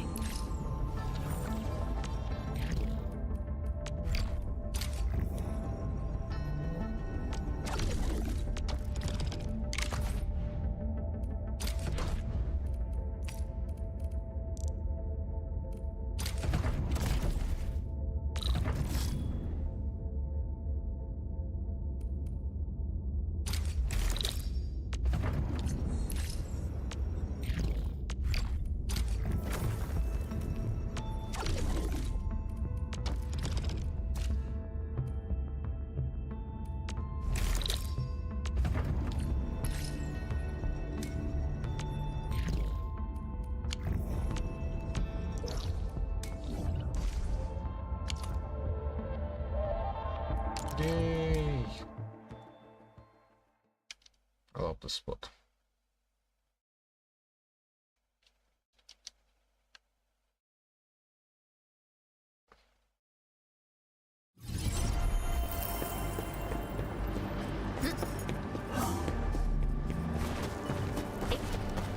Something dangerous is up ahead. We better be fully prepared. There's literally nothing dangerous.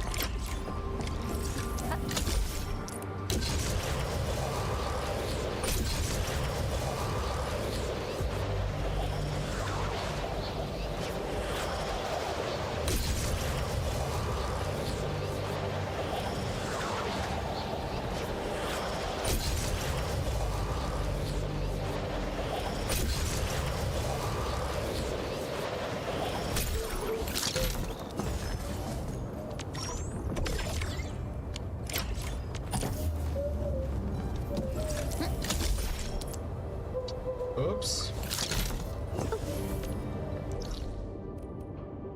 Yep. Fucked up with the towers.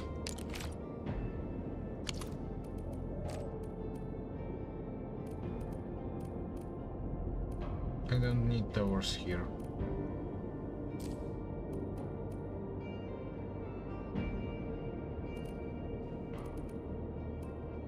I don't think so, at least.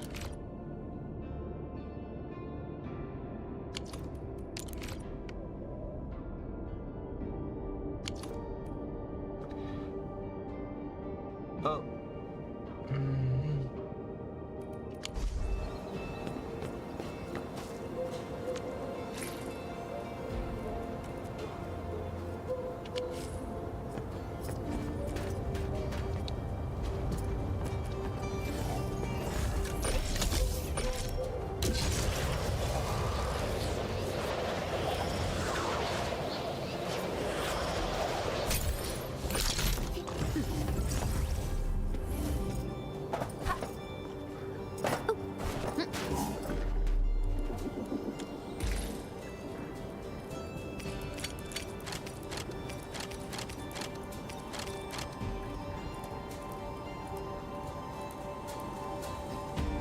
XB.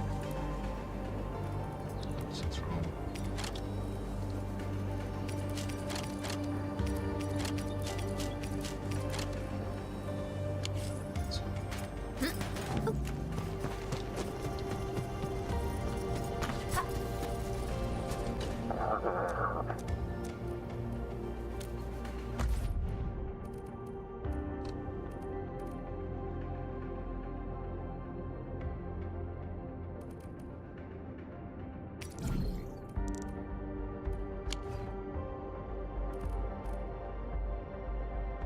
There's 24 of those things.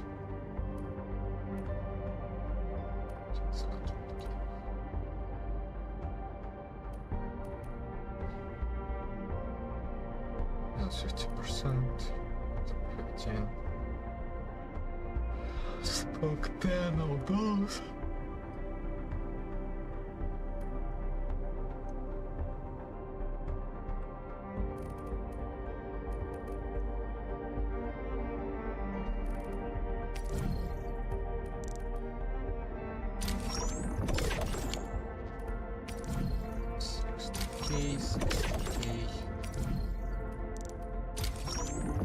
Can go give me 30k. I don't have that. 30k, 30k. And give me 30k.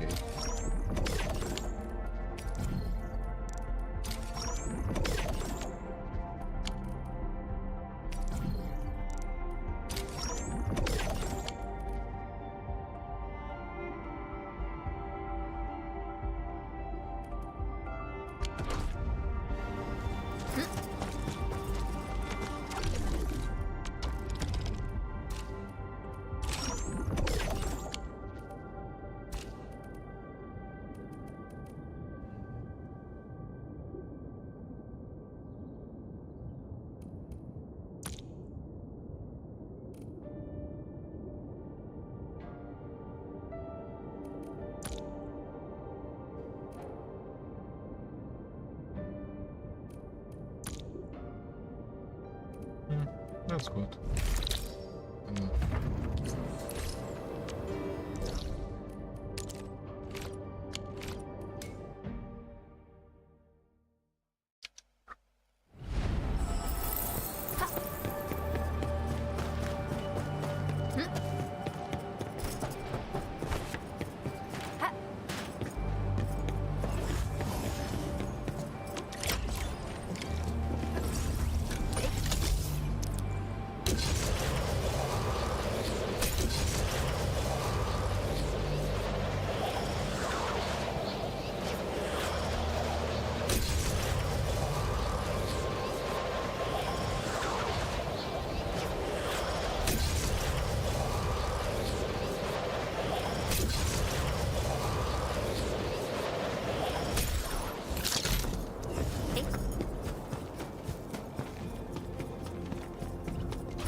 Are you ready?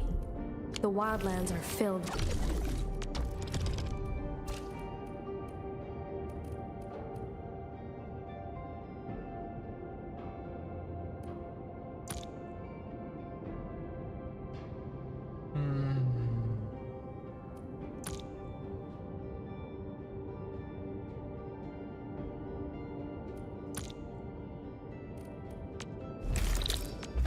With danger.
Something ain't right.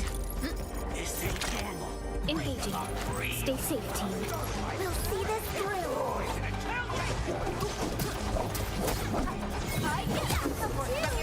I shall sweep the rest. I spotted opening. Impact. Strike man. Okay. Terminate. Don't forget to play it by ear.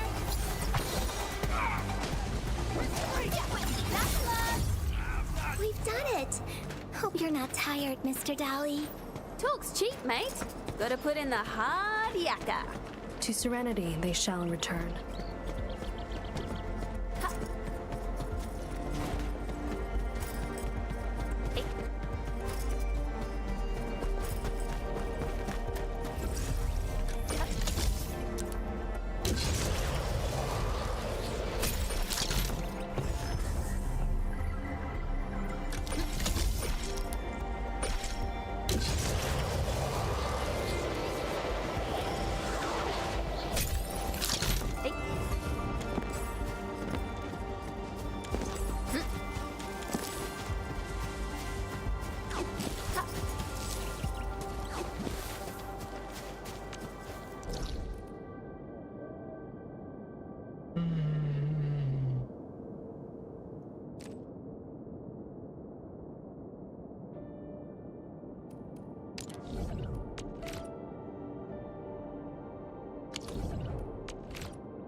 How do I get on here? Somehow, I guess.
cheap, mate.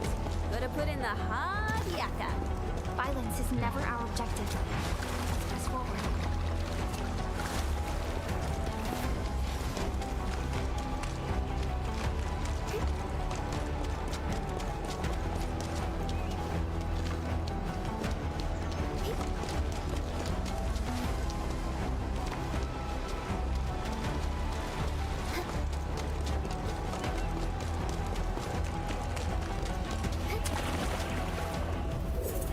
Really?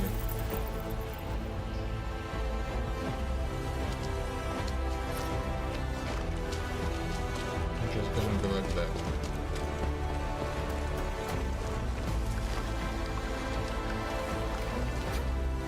Oh no, there's water in here.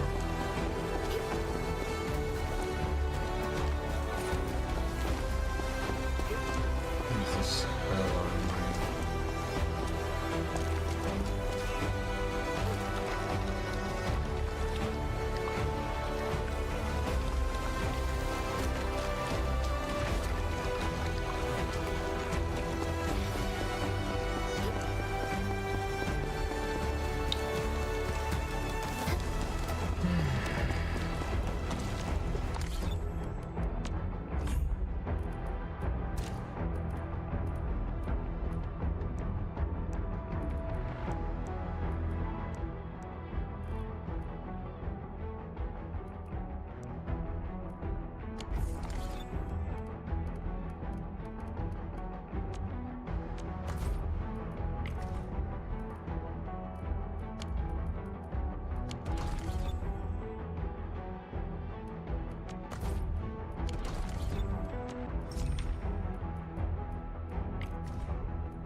Саните быстро.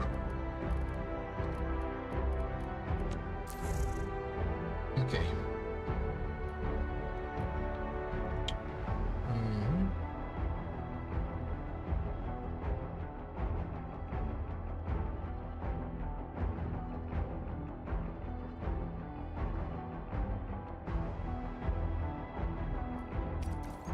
Out of time before expiration.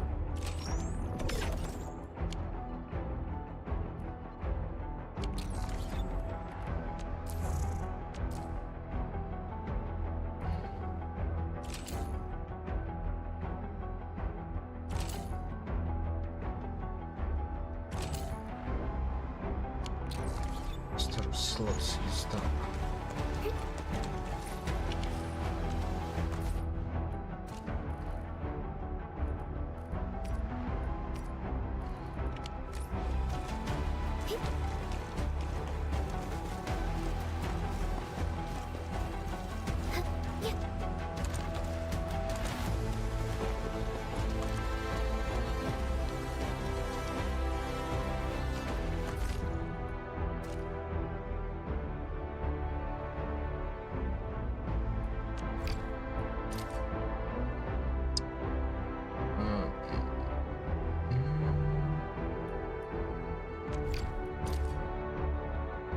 Nope.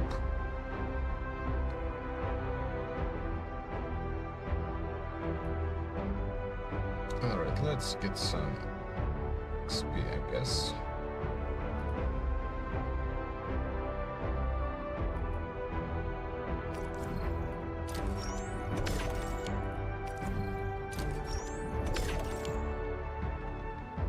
That's going to be alright.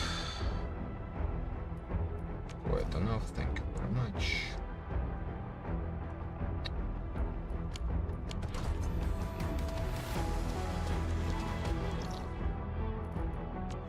Готов к Дижану.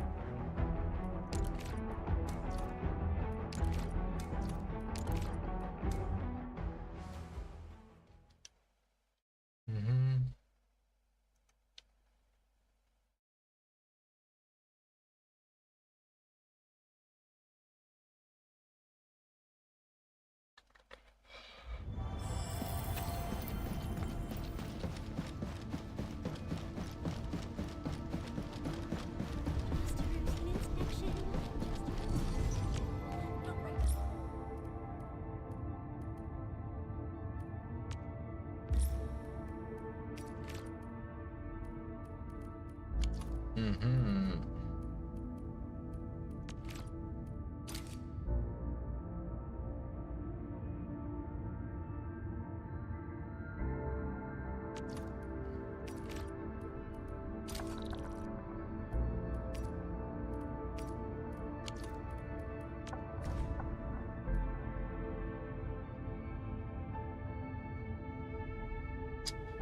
Unfortunately,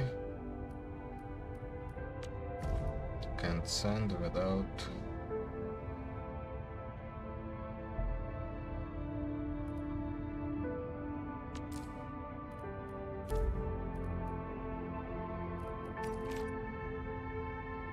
Ooh.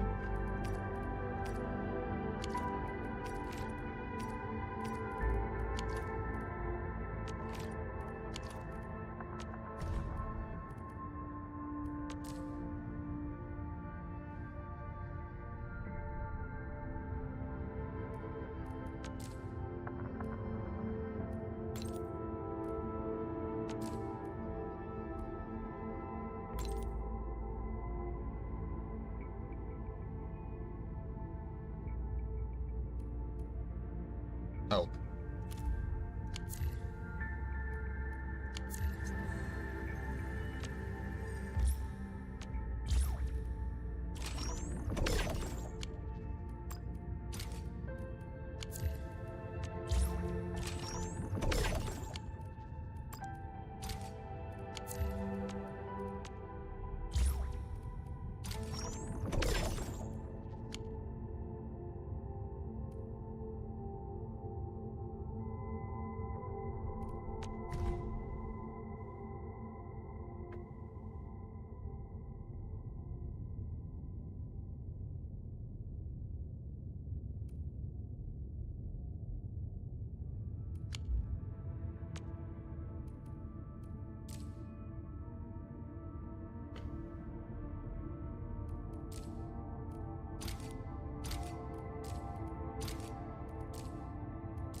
Okay, well done.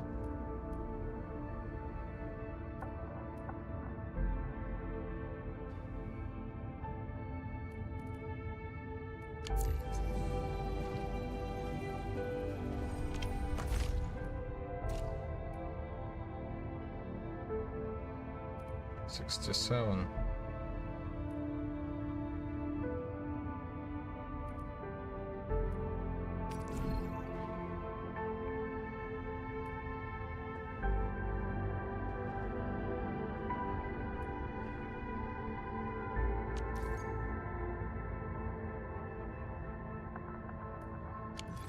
How much XP does it give?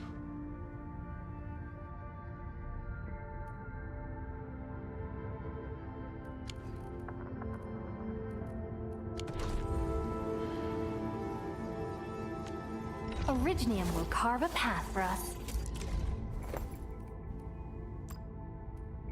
200, 1000, so that is 5 times more.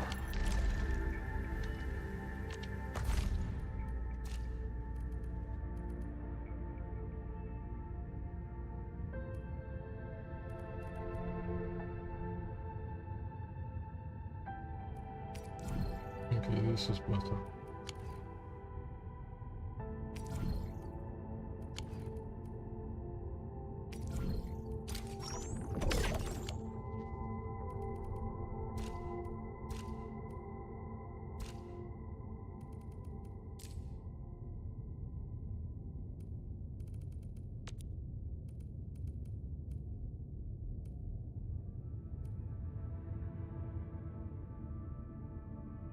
One day.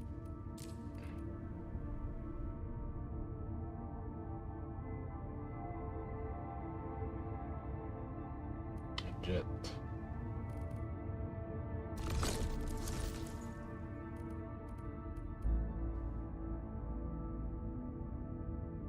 once only.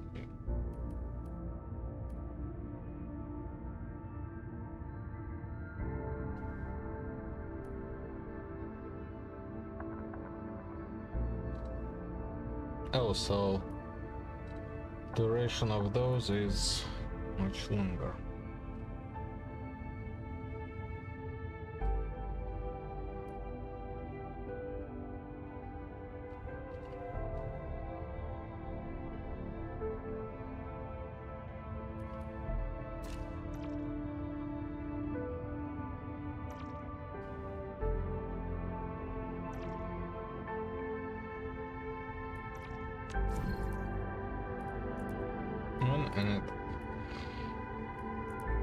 And one temple.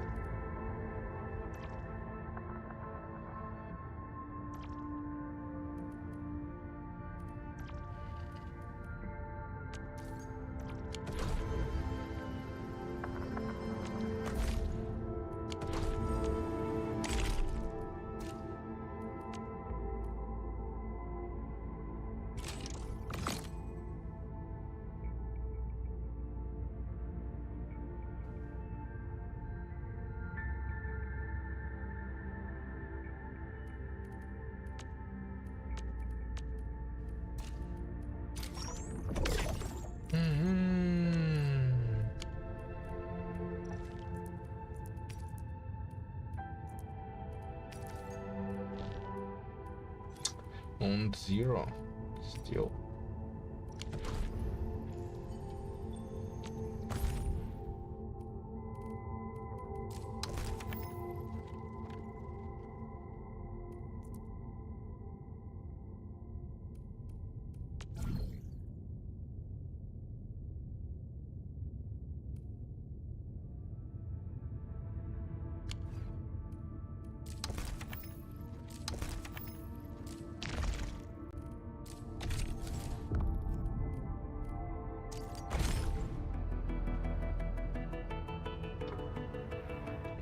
And 10 attempts to get guarantee.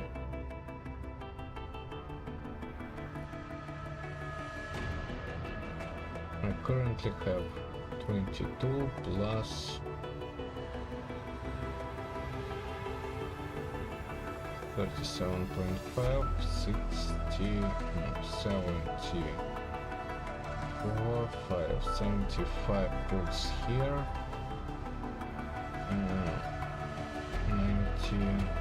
97 points.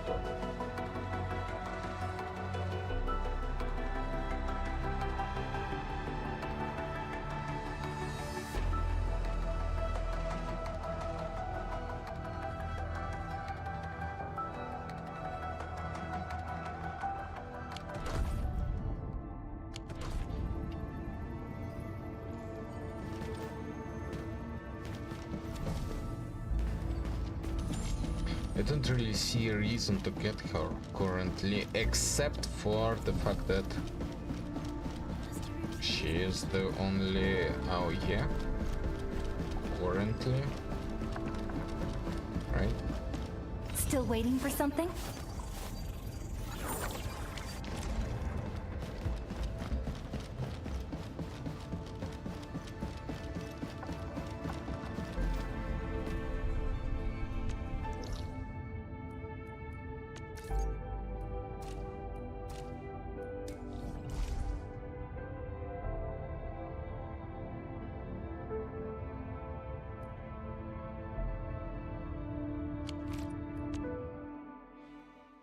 Don't like fighting those, but I guess I should. Что дает в отряд. Так, ну чё говоришь? Мава, Шила, Ситлали, Беннет, да? Давай, наверное, пока без замены сборок, потому что ты, скорее всего, на этих же сборках и тестил, правильно? Чтобы мы сразу чисто сравнили. Скажу сразу, я не умею делать на Маве кикфлип роту в мелтах. Я не очень понимаю, как оно там работает. Именно в мелтах. Когда там стоит нажимать кикфлипы, а когда нет. Сейчас, может, в процессе и научимся. Так, там тяжко пиздец. Ну, я вот знаю, да. Но мы тут не выдрачиваем самую сильную роту, мы пытаемся найти что-то оптимальное. Что-то, что человек сможет нажимать стабильно. Ой, какой своего гайда? Это надо гайд смотреть, думаешь, я помню. Так, надо ульту маме набрать сначала. Я скинул глаз. Ну охуенно ты придумал. Вот держи ролик сам. Тут другая пачка. Ладно. Мелты есть мелты. Сейчас глянем. Ну там один кикфлип, я смотрю, всего, да. В самом начале. Без них попробуем. Делать вот это вот ДЦФ, это же кикфлип. Без них попробуем. 65к у человека было, да?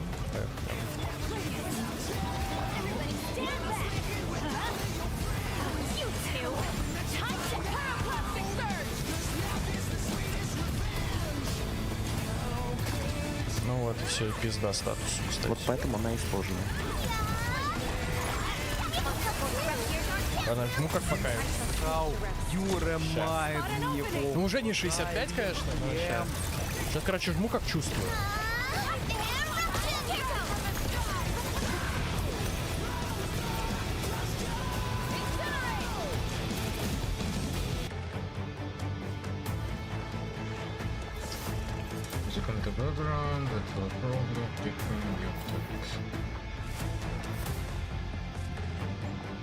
As a physical support, she has quite a few interesting gimmicks with constant ether veil application, split EX specials, and even an indirect buff to other agents' damage outside of standard buffs. Let's have a quick overview of how she works and her performance. As it turns out, she's both very strong.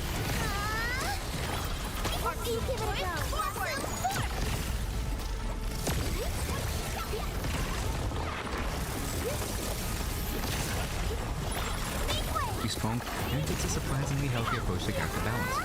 In terms of buffs, Suna has Angelic Coordination, giving it to 1050 attack and being applied as the first EX special, which costs 70 energy to cast. After using it, she can either pocket or link into a second EX special, which costs no energy and applies Ether Veil Delusion Reprisal, giving a rather pitiful 50 attack. While its value is honestly laughable when being run with attack or same faction agents, this Ether Veil also increases enemy stun damage multipliers by 30%. Either way, both of these skills can give a quick assist and count as an EX special cast for buffs, like Moonlight Lullaby, allowing you to either split them up or use it all at once. You notice that when using her second EX special and activating Ether Veil, she gains 2 stacks of Claw Sharpeners, the little cat icons underneath the portrait. Any Ether Veil activation, even those from other characters, will build 2 stacks. She also gets 1 whenever an anomaly is applied, with a 10-second cooldown, and 6 whenever she uses her Rotoman, which isn't all that remarkable besides this, giving a quick assist before its heavy attack. There is one thing I didn't mention about the EX special, which is that using it will place Bubblegum, Suna's kitty friend, on the field, and apply Cat's Gaze to target's hit. While Cat's Gaze is active, doing a certain number of attacks will trigger its effect and consume it. If attack is triggered, it will deal 300% attack to the target and those around them, whereas if anomaly agents trigger it, it's 480% attack, being guaranteed to crit, and has 150% more crit damage. If in stun, this effect triggers faster than out of stun. You might think that this might not amount to much given Suna's stats, but these scale entirely with the triggering agent. Not just the element, but their stats too, which adds up to a pretty significant amount of damage over the course of a run.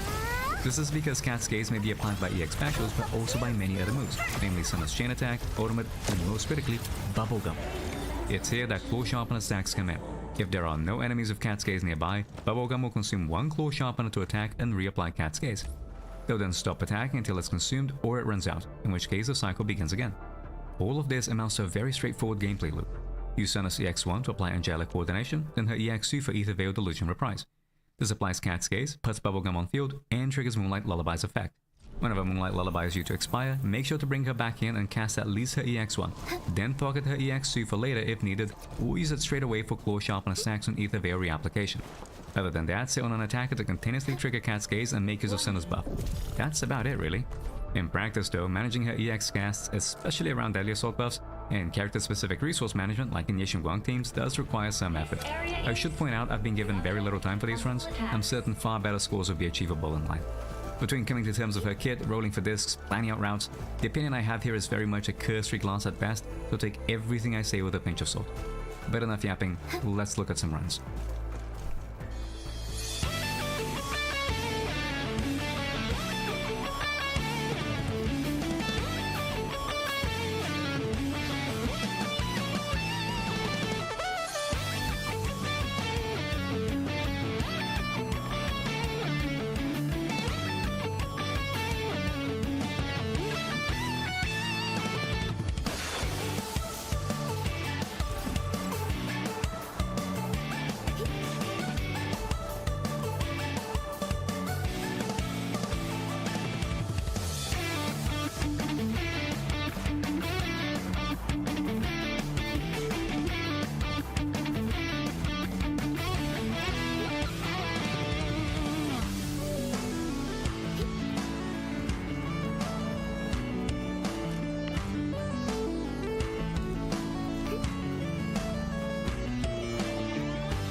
Let's do a quick breakdown of the Primordial Nightmare route, because in a Yeshunguang Dalan comp, especially against enemies with Miasma Shield, the sheer amount of resources given can actually be difficult to work around. The start demands a softer Suna for basic attack. She does start fights with 15 extra energy, but when her EX special cost is 70, she still needs a few hits in to get enough for an early cast. As her Aether Veil is what's needed for the stun damage multiplier increase, we want it up as soon as possible. Unfortunately, the last set of her basic attack string has very long recovery frames that can't be dash cancelled out of, but thankfully it's still enough time to swap the Dalan after Suna's EX2 for a rock, the double basics, scissors, double basics, paper, into Yeshunguang's ultimate. This is a relatively standard opener, and as standard, it's also not particularly reliable. I tried shifting timing so the ultimate comes earlier or later, but even still I kept having to restart again and again and again. It's in large part because of this inconsistency that I struggled in having the time to optimize runs. The standard Enlightened Mind State combo follows, but it's genuinely important to use the faster EX variant on the second loop, as time, not resources, is the limiting factor. Once the control skill begins, stay on Yeshunguang and do a few attacks, both for Sword Force and Decibels, which will come in handy in a bit. For the parry itself, we want 2 parries on Yeshunguang and to end on her assist follow, as again, Decibels are required. This also sets up for an EX special cast to build Sword Force and help shred some Miasma, followed by 2 Dalan EXs and both of Suna's EX1 and 2, which when coupled with the Aether Veil from the opener, is enough to lead to a second Enlightened Mind State. Yeshunguang should end the combo at almost 3000 decibels, after which we can stall a bit with some basics until Suna's EX is ready.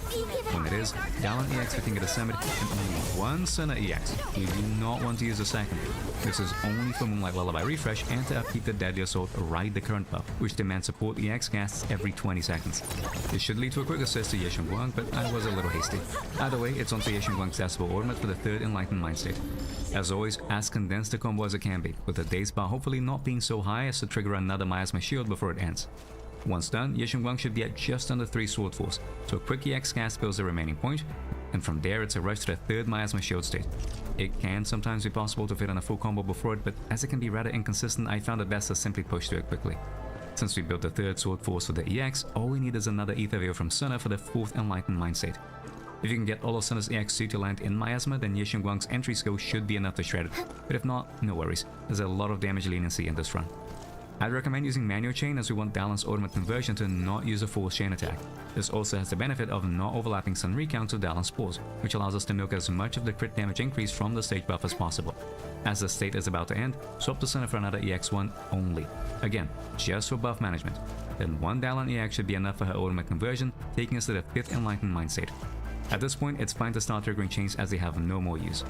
With the time left in stun, it's possible to use Suna's EX2 to pre-build 3 Sword Force by her Aether Veil, get Yeshunguang's EX special to benefit from the stun damage multiplier, and, most importantly, cycle through Dalan's EX specials without building any days, making sure only paper is landing out of stun. This is very important as Suna and Dalan both build a lot of days, which can offset Miasma Shield timings. With plenty of energy on Suna, we can EX1 and 2 on her to get Yeshunguang the Sword Force needed for the 6th Enlightened Mind State. As soon as it's done, if Suna has energy for an EX, it's good to swap to her for an EX1 only, otherwise go straight to Dalan to build enough positive reviews for an ultimate conversion. Primordial Nightmare will be looking to go into Miasma Shield, but the interrupt from Yeshunguang's 7th Enlightened Mind State ultimate does buy some time. Ride the Current may be running out by the very end if Suna EX1 wasn't used, but that isn't too big a deal given the Miasma Shield. Here is another RNG checkpoint. Often Primordial Nightmare will fly up into the air and take a long while before doing parable attacks, so if this happens, swapping to Suna for an EX1 and 2 so as to pre-build Sword Force is useful. If, like in this run, you get lucky though, prioritize getting as many parries as possible to shred Miasma, making use of Dalan's ultimate and then Yeshunguang's EX to close things off, with the added bonus of building Sword Force and not overcapping on energy by doing so. You can use Suna's ultimate as well, but it's very slow and she's in no need of core sharpener stacks on this comp. With the energy recovery from the Miasma Shield break, another Suna EX1 and 2 is all that it takes to get the 8th Enlightened Mind State. Although, ideally don't do as I did here and make sure to use Dalan's EX before this so as to refresh King of the Summit. Condensed combo as usual, then once it's done, it should, again, be a swap to Dalan for her EX so as to refresh King of the Summit, then Suna for her EX1 to keep up Moonlight Lullaby and Ride the Current. Use Yeshunguang's Decibel ultimate, then combo as normal, and do not swap to Dalan halfway through. The reason I did so was that I could at the very least have King of the Summit up for Yeshunguang's ultimate finisher, but doing this only uses up precious time. As a consolation prize, I did set up for Yeshunguang EX and stun, which we need for the 3rd Sword Force stack. Not the stun, just the EX. This is then followed by 3 Dalan EX specials as we want as much positive reviews as possible in addition to King of the Summit. And lastly, Suna's EX2 for the 10th Enlightened Mind State. Chains can be skipped in full here so long as there is no overlapping stun recalcs, as we want to milk as much time as possible out of the stun to sustain the stage buff. Ideally it'd come a little later, but my earlier Dylan swap moved everything forwards. Once done, a single Dylan AX should be enough to get her ultimate conversion ready, leading us to the final 11th Enlightened Mind State in the fight. At this point, it's overkill, especially if stun comes later than it did in this run so as to get the full crit damage bonus from the stage buff. There's so much resource generation here with Dylan and Suna combined that the problem isn't getting Enlightened Mind States, it's having the time to use them. There's some potential optimizations that can be done too. Instead of shredding the post-first stun miasma shield quickly, it may be better to hold on to Dylan's ornament and let Primordial Nightmare exit and re-enter it later, which would give an extra 20% crit damage. Even with the 36 substats I have currently, Dylan's signature engine is kind of overkill. I'm sure that with the 40 plus subs Yeshin Guangs I've seen around, Primordial Nightmare will be going down without it. What can I say? Everything about this comp flows together perfectly. Suna's raw buff value is good, but nothing all that outstanding, especially when compared to Astra. That is, of course, if you don't factor in her constant Ether Veil generation and the 30% stun damage multiplier bonus. For most characters, especially those that can do out of stun damage, this is a limiting factor, but not a Yeshin Guang who gets the benefit from said multiplier at all times. With most bosses having 150% stun damage multiplier baselines, this leads to a perfect 210% total when paired with Dylan's Malicious Complaint. It also pairs up well with Cat's Gaze. It only triggers when attack or anomaly agents are hitting enemies, which can cause alignment issues on teams that don't on-field attack as much. Yeshin Guang though is always attacking, which means that she's constantly triggering Cat's Gaze. As every Enlightened Mind State is also an Ether Veil activation, that also means Suna never runs out of full sharpness stacks. And really, Suna's Ether Veil generation is no joke. She may not get energy regen from her core passive, but with her signature engine, ER on D6 and ER supers, she's getting enough to EX every 22 seconds. This means it's laughably easy to get 11 Enlightened Mind States in a fight. On Primordial Nightmare, even that is partially limited by having to work around Miasma Shred. On a fight like Unknown Corruption Complex, or even one like Miasma Face and Brute Forcing, hitting 12 Enlightened Mind States is definitely on the table. And unlike Xiao, whose generation is fixed with a hard cooldown on how quickly her gauge can build, you can always make use of basics and energy recovery mechanics, like Miasma Shield, to speed things up further. While Xiao does also benefit from the latter, 1 EX special on Suna is 1 Ether Veil, where it'd take a good 5 EX specials on Xiao for the same. Not like Suna is a Xiao competitor, after all, they can work together.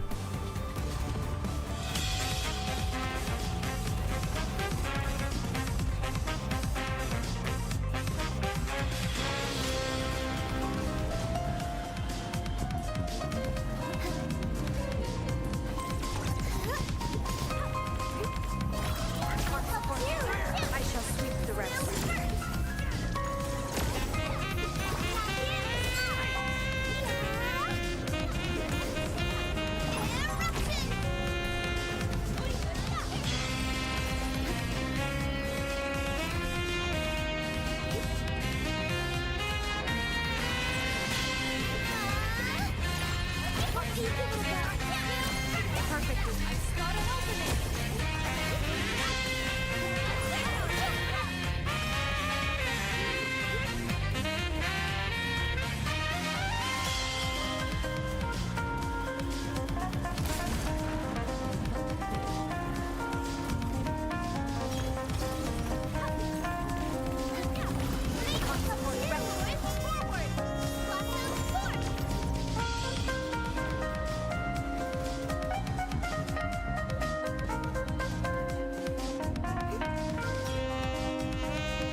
Pompey is not a miasma boss, but I picked it for the showcase to highlight some of the limitations that come with running both when there isn't any miasma shield to supply energy recovery.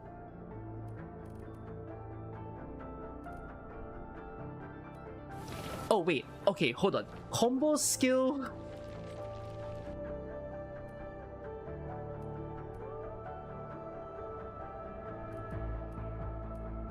А его персональный вклад не особо изменился. В контексте всей игры прокачка талантов Альбедо уже имеет больше смысла, чем у той же Нингуан или Наэль, но он все еще остается персонажем по желанию. Если же желание присутствует, качаем со следующим приоритетом. Сначала элементальный навык, затем взрыв стихий, а обычные атаки можно не трогать. 1.8.6-1.10.8 в зависимости от ресурсов и только в том случае, если планируешь на нем играть. Сейчас я попрошу тебя подписаться на этот канал, если здесь впервые или давно смотришь без подписки. Это займет пару секунд, но тем самым ты сильно поддержишь этот канал и меня лично. В Telegram заглядывай, там случаются розыгрыши, и там удобнее следить за анонсами стримов. На стримах мы можем пообщаться напрямую, я могу попробовать пройти тебе бездну, театр или натиск, а еще там есть бесплатная луна за баллы канала. Не так давно, кстати, появилась опция посмотреть твою пачку в ДПС-трекере, тоже можешь воспользоваться. Ну а на Бусти ролики выходят на один день раньше. Спасибо каждому из вас за поддержку и приятного просмотра далее. Гора. Прокачка первого таланта повышает урон с руки, чем мы на Гора пользоваться не станем. Прокачка элементального навыка повышает заливаемую защиту, а прокачка взрыва стихий увеличивает лишь личный урон Гора, которого можно сказать, что нет совсем. И вроде все понятно, качаем только навык. Так, в общем-то и есть, но как много он дает.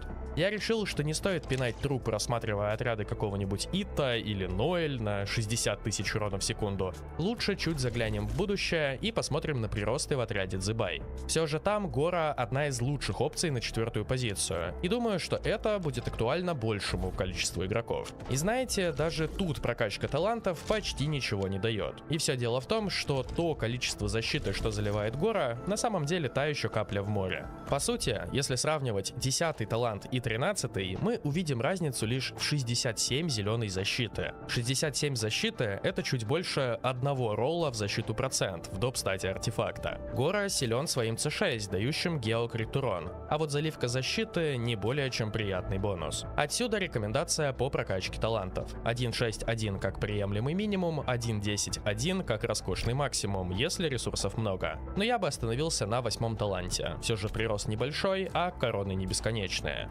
Кстати, про пинать труп. Аратаки Итта. Первый мейн вашего покорного слуги, кстати. Тут все очень похоже на Наэль. Прокачка первого таланта повышает урон с руки, чем Итта пользуется, когда бьет под инфузией. Прокачка навыка повышает наносимый им урон, а прокачка взрыва стихий — эффективность перекачки защиты в атаку, от которой потом уроны наносятся. В его случае я также рассмотрел два отряда. Для начала команда из Фурины, Елань и Шелонен. Своего рода гибрид между отряд наносит неплохой урон, и в нем от Итта осталось хоть что-то. И да, тут прокачка его навыков весьма важна. Между 6-ми и 10-ми талантами теряем половину личного урона Итта и 20% урона команды. При этом в главном приоритете у нас снова первый талант, как и у Наэль. Такое часто происходило со старыми персонажами, что дают себе бонусы через другие способности, но потом бьют с руки. Например, Сяо или Хутао.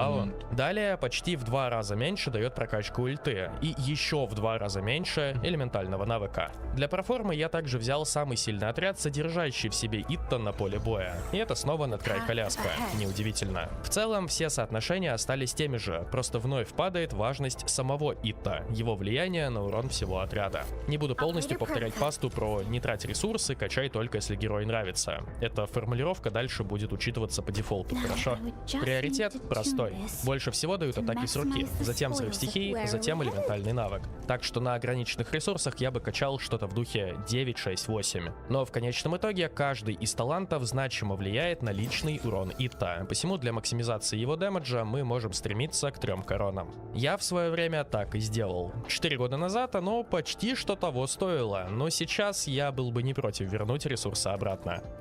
Юньцзинь. Пожалуй, это один из самых забытых персонажей игры. Обычные атаки, как и всегда, лишь повышают урон атак с руки, чем Юнька пользоваться не будет. Прокачка навыка повышает урон от его нажатия, а также прочность щита. Рассматривать Юньцзинь как щитовика мы не будем. Щит у нее слабый что на первом, что на 10-м таланте. А вот прокачка взрыва стихий повышает бонус, который Юньцзинь дает активному члену отряда от своей защиты, когда тот бьет обычными атаками. Для сравнения, я и выбрал отряд с одним из самых сильных дамагеров-автоатакеров — Арлекина, Шелонен, Беннет. И как можем видеть, какой-либо прирост дает только взрыв стихий, но при этом он тоже не очень большой. Это, конечно, побольше, чем у Гора, но объяснение тут примерно такое же. Те бафы, что дают старые средненькие саппорты, на фоне современной игры слишком малы. Но если ты по какой-то причине все еще используешь Юньцзинь, то прокачка будет очень простой. От 1.1.8 до 1.1.10, в зависимости от количества имеющихся ресурсов. Затем разрабы забили на геостихию на 2 года, если быть точнее, на 714 дней.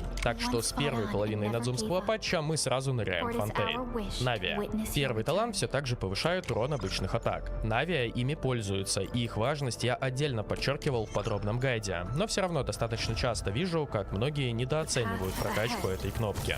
Элементальный навык — основной источник урона, способный делать мощный, но редкий бдыщ. Прокачка навыка повышает этот урон. Взрыв стихий в основном нужен для набора зарядов для навыка, но урон он по-прежнему наносит, а его прокачка его повышает. Для Навии я все так же взял 2 отряда. В первом случае наблюдаем значимое влияние прокачки талантов Навии как на личный урон, так и на урон команды. При этом больше всего дает элементальный навык, затем атаки с руки и только потом взрыв стихий. Более того, атаки с руки дают лишь в 1,5 раза меньше, чем навык, в то время как ульта в 3 раза меньше. В другом отряде, лучшем по урону команды, содержащей в себе Навию, увидим точно такую же закономерность. Снижается лишь важность самой Навии. То же самое происходило и во всех предыдущих командах такого типа. В итоге приоритет такой: сначала навык, затем атаки с руки, затем взрыв стихий. В условии ограниченности ресурсов прокачка 8-9-6 будет оптимальной. Но если ресурсы позволяют, то можем короновать первые 2 таланта и оставить ульту на 8-9 уровне. Теория. Этот персонаж во многом копирует механики Альбедо. Прокачка первого таланта повышает урон с руки. И даже при том, что Теория может играть подобным образом, ни в одном из ее отрядов это не получается назвать чем-то эффективным. Прокачка навыка повышает урон кукол, основной источник урона Теории. А прокачка взрыва стихий — урон от его нажатия. В некоторых отрядах Теория пользуется ультой, а в некоторых оно того не стоит. Но для замера я взял команду, где у нас есть время на ульту. В итоге мы вновь можем видеть существенные приросты личного урона, но не самое большое влияние на урон всей команды. Ответ на эту загадку также прост. Теория не очень много дамажит. Больше всего дает прокачка элементального навыка, в 5 раз больше, чем взрыва стихий. И это в отряде, где мы им пользуемся. Напоминаю, что во многих отрядах Теория не ультует. Рекомендация вновь весьма прямолинейна. Основной акцент на навык, атаки с руки не трогаем вообще, а взрыв стихий качаем опционально. И только в том случае, если планируем им пользоваться. Диапазон от 1.9.6 до 1.10.8 считаю наиболее оптимальным. Первым персонажем, встретившим нас в Натлане, была Качина. Прокачка всех 3 ее талантов повышает лишь наносимый Качиной урон, который в любом случае крайне низок. Она была нужна лишь как затычка под свитки, до тех пор, пока не выйдут хорошие персонажи. И знаете, довольно забавный момент. На самых передовых версиях симуляционных калькуляторов сейчас нет только 3 персонажей. Недавно вышедший Нефер и Ансан, механики которой делают реализацию в калькуляторе слишком уж сложной, и Качины. Да, всем просто плевать. Мне кажется, я первый, кто вообще это заметил.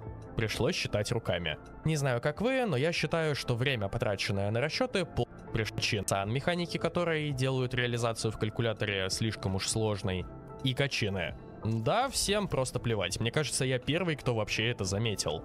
Пришлось считать руками. Не знаю, как вы, но я считаю, что время, потраченное на расчеты, полностью того стоило. Ведь вышло весьма показательно. Тебе не нужно качать ни таланты Качины, ни ее саму. Шелонен. Последний вышедший геоперсонаж на момент выхода этого ролика. Первый талант все так же повышает атаки с руки. Тут 2 момента. Во-первых, Шелонен может играть как дамагер, где она атаками с руки пользуется. Во-вторых, даже будучи саппортом, она будет делать 2 удара с руки по ходу ротации. Но несмотря на все это, спойлер, прокачка обычных атак смысла не имеет. Разве что на C6 Шелонен в качестве основного дамагера, но думаю, что обладатели C6 уже давно отдали ей 3 короны. Прокачка элементального навыка же, напротив, самое полезное вложение. Каждый уровень увеличивает срез элементального сопротивления, что весьма редкий и универсальный бонус. А прокачка взрыва стихий повышает объем лечения. Считал только приросты урона отряда. Как можем видеть, весь прирост завязан на элементальном навыке. При этом он не то чтобы очень большой, но это все еще 5% для урона всей команды за 4 уровня на саппорте, причем команды довольно сильной. Также я бы отдельно отметил, что при игре с Фуриной прокачка взрыва стихий на Шелонен будет иметь больше смысла, чтобы было проще собирать фанфары, но переусердствовать не стоит. Обозначу 1.9.1 как минимум и 1.10.8 как максимум. Такая раскачка видится мне наиболее оптимальной. Ну и в конце, по традиции, ГеоГГ. Не стоит качать ни его таланты, ни его самого. Добавить к этому мне нечего. В целом, среди гео-персонажей в основном все довольно очевидно. Единственное, с чем у игроков иногда возникают проблемы, так это с осознанием важности обычных атак на таких персонажах, как Нави, Наэль, Ита или Нингуан. В остальном же все весьма прямолинейно. И еще меня реально поражает тот факт, что среди гео меньше всего героев, даже если учесть и то, что Дендра не было на релизе, а гео был. Хотя уже совсем скоро выйдет 2 новых гео-персонажа, и эта ситуация изменится. Отвечу и на вопрос, что скорее всего зададут многие из вас. Информация по приростам талантов ZZZ будет в релизном гайде на ZZZ. Почему не сделал этот ролик после ее выхода? Там будет немного не до этого. Готовлю для вас нечто интересное. Ну и спасибо за просмотр. Пиши, какую стихию хотелось бы увидеть следующей. Напоминаю о возможности подписаться на канал, поставить лайк на этот ролик и отправить его друзьям. В Телеграме проходят розыгрыши лун. На Твиче ее можно забрать бесплатно за баллы канала, а на Бусти ролики выходят на 1 день раньше. Я желаю тебе больших чисел и еще услышимся.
First patch in Endfield is estimated to give over 200 pulls, however most of it will be locked behind one-time activities that will require dozens of hours of your time. Because of that, you will likely have to decide which banner to pull, or maybe completely skip them for some of the upcoming characters. Today we're gonna discuss the value of each of next 3 limited characters, their place in meta, what teams they use, and whether you should pull them.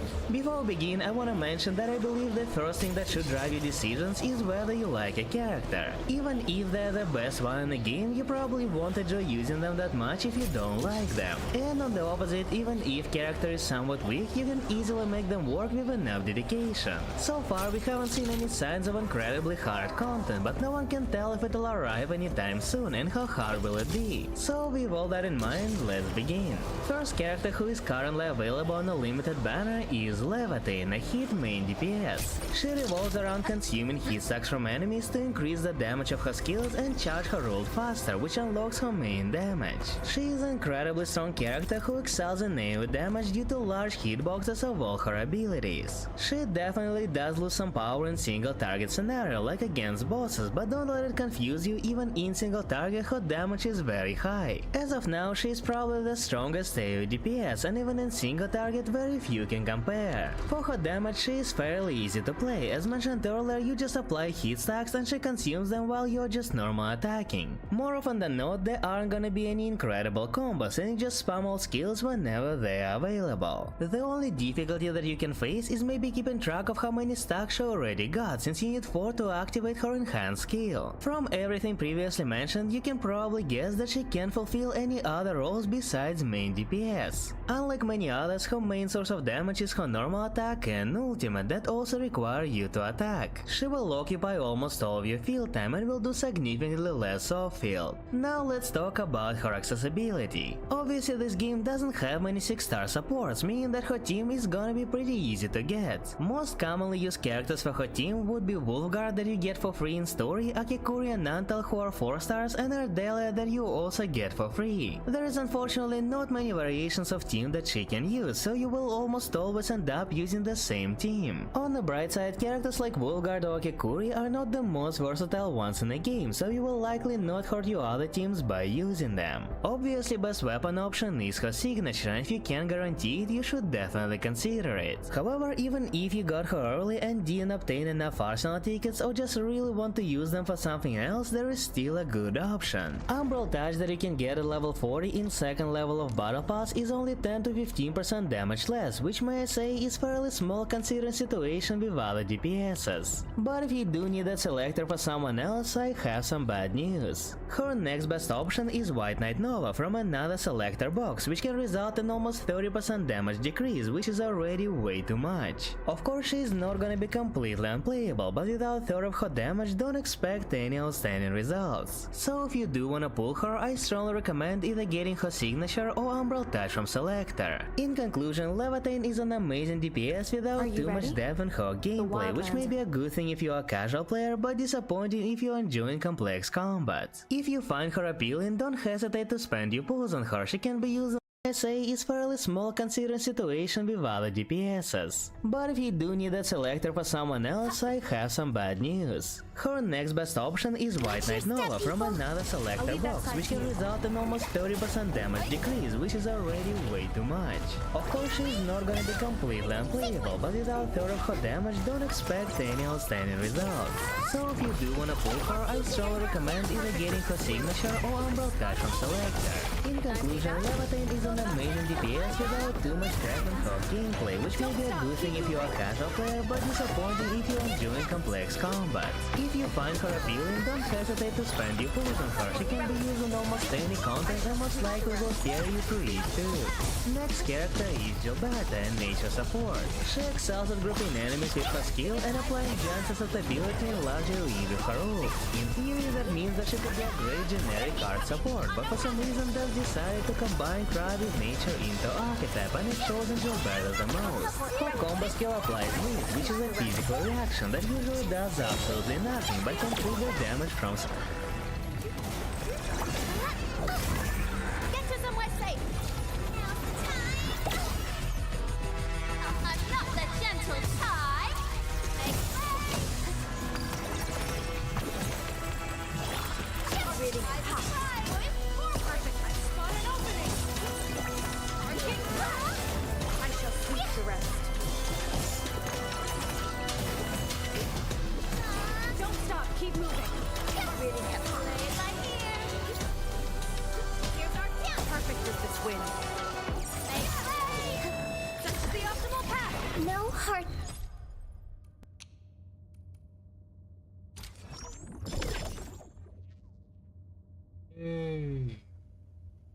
Yay? Seems kinda low. solidification. Over 40% susceptibility is very huge, but that alone likely won't make her drastically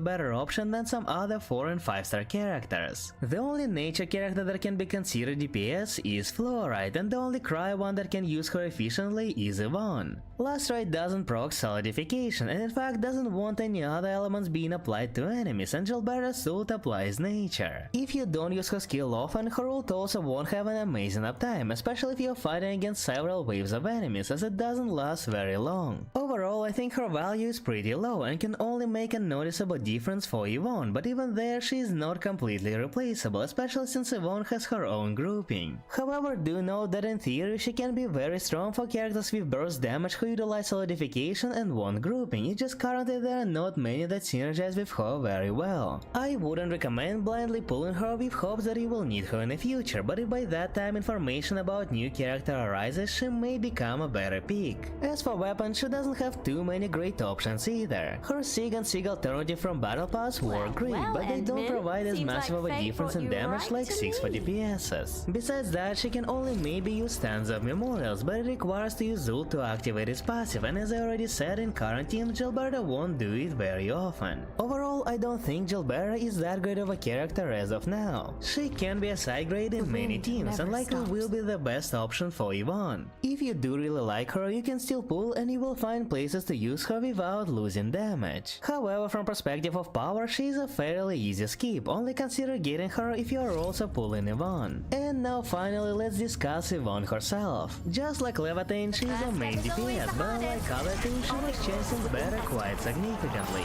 Now Yvonne consumes cryo and nature stacks, and the more she consumes, the more damage she deals and gets more energy. Her main damage source is her ultimate, that once again requires her to be on field and actively attack. Even though her combo skill has grouping, her damage primarily will be in single target, and she's probably the best single target damage dealer. She won't have many problems clearing small enemies in area, but naturally it's incomparable to someone like Leviathan. Her gameplay is also not very complicated. She just wants team to stack cryo on enemy, consume her skill for massive damage, and repeat until her ult is ready for huge bursts. Once again, similar to Leviathan, she almost exclusively wants to play as main DPS, as she requires a lot of support and can't provide much as sub DPS either. But keep in mind that she is still a very strong DPS, and against single target bosses, which is what other games most often use in endgame modes, even Leviathan is unlikely to compare. With changes since beta, unfortunately her team options became even more limited, as she can no longer play Last Rite as sub DPS well, or use any other elements besides cryo, nature, for air. With changes since beta, unfortunately her team options became often used in endgame modes, even Leviathan is unlikely to compare. With changes since beta, unfortunately her team options became even more limited, as she can no longer play Last Rite as sub DPS well, or use any other elements besides cryo, nature, for reactions. Even though I did mention that Gilberta is likely gonna be her best teammate, currently they do have some anti-synergy. You see, Gilberta applies nature with her ult, but besides her there is only Fluorite who can do the same, and using the one skill on just one stack of nature will be a big loss. However, 42% susceptibility is likely gonna be worth it, though I personally wouldn't pull Gilberta just for Yvonne. She has very good synergy with Valor, since both her skill and her combo will apply solidification, which will force combo skill on Alice, restoring some SP. His ult will also provide even more SP and apply cryo every so often. Psyche is also gonna be pretty much mandatory, as both a healer and a very strong buffer almost at Gilberta's level. Other options include characters like Fluorite, especially if you play Gilberta, or simply a Stella for more cryo and just like Gilberta sharing solidification. Do keep in mind that Yvonne shares a lot of needed support characters with Last Rite, which can be good since you won't need to build them again. But if somewhere in the future you will be required to use several teams, that will mean that you won't be able to use them together at full efficiency. As usual, her Sig and Sig alternative from Battle Pass are your go-tos, but this time weapons from second Battle Pass box, Wedge, can also be a great option. It can perform just as good or even better than Navigator, which is especially great if you are using primary selector for someone else. Overall, Yvonne is a great character to pull for, and likely will become even better with more characters released, since as I mentioned, her current teammates are not very optimal. However, I do think she is a slightly worse option in general than Leviathan, simply because she is noticeably worse in AoE heavy combat. So if you have to choose just one of them, I'd recommend noticeably worse in AoE heavy combat. Leviathan, but honestly you can't go wrong with either of them. If you're planning to play the game a lot and don't get incredibly unlucky, you can even consider getting both of them. But do keep in mind there are gonna be more interesting characters released in the future, and if you do end up spending everything before this patch ends, you may find yourself in a very tricky situation. And that's about it for my reviews and recommendations. If you have any thoughts on this topic, do leave it in the comments, I'd be very happy to hear it. I wish you all the best of luck on your pulls, and remember, the thing that matters the most is your enjoyment of the game. If you enjoyed the video, leave a like and subscribe to not miss any of the future ones.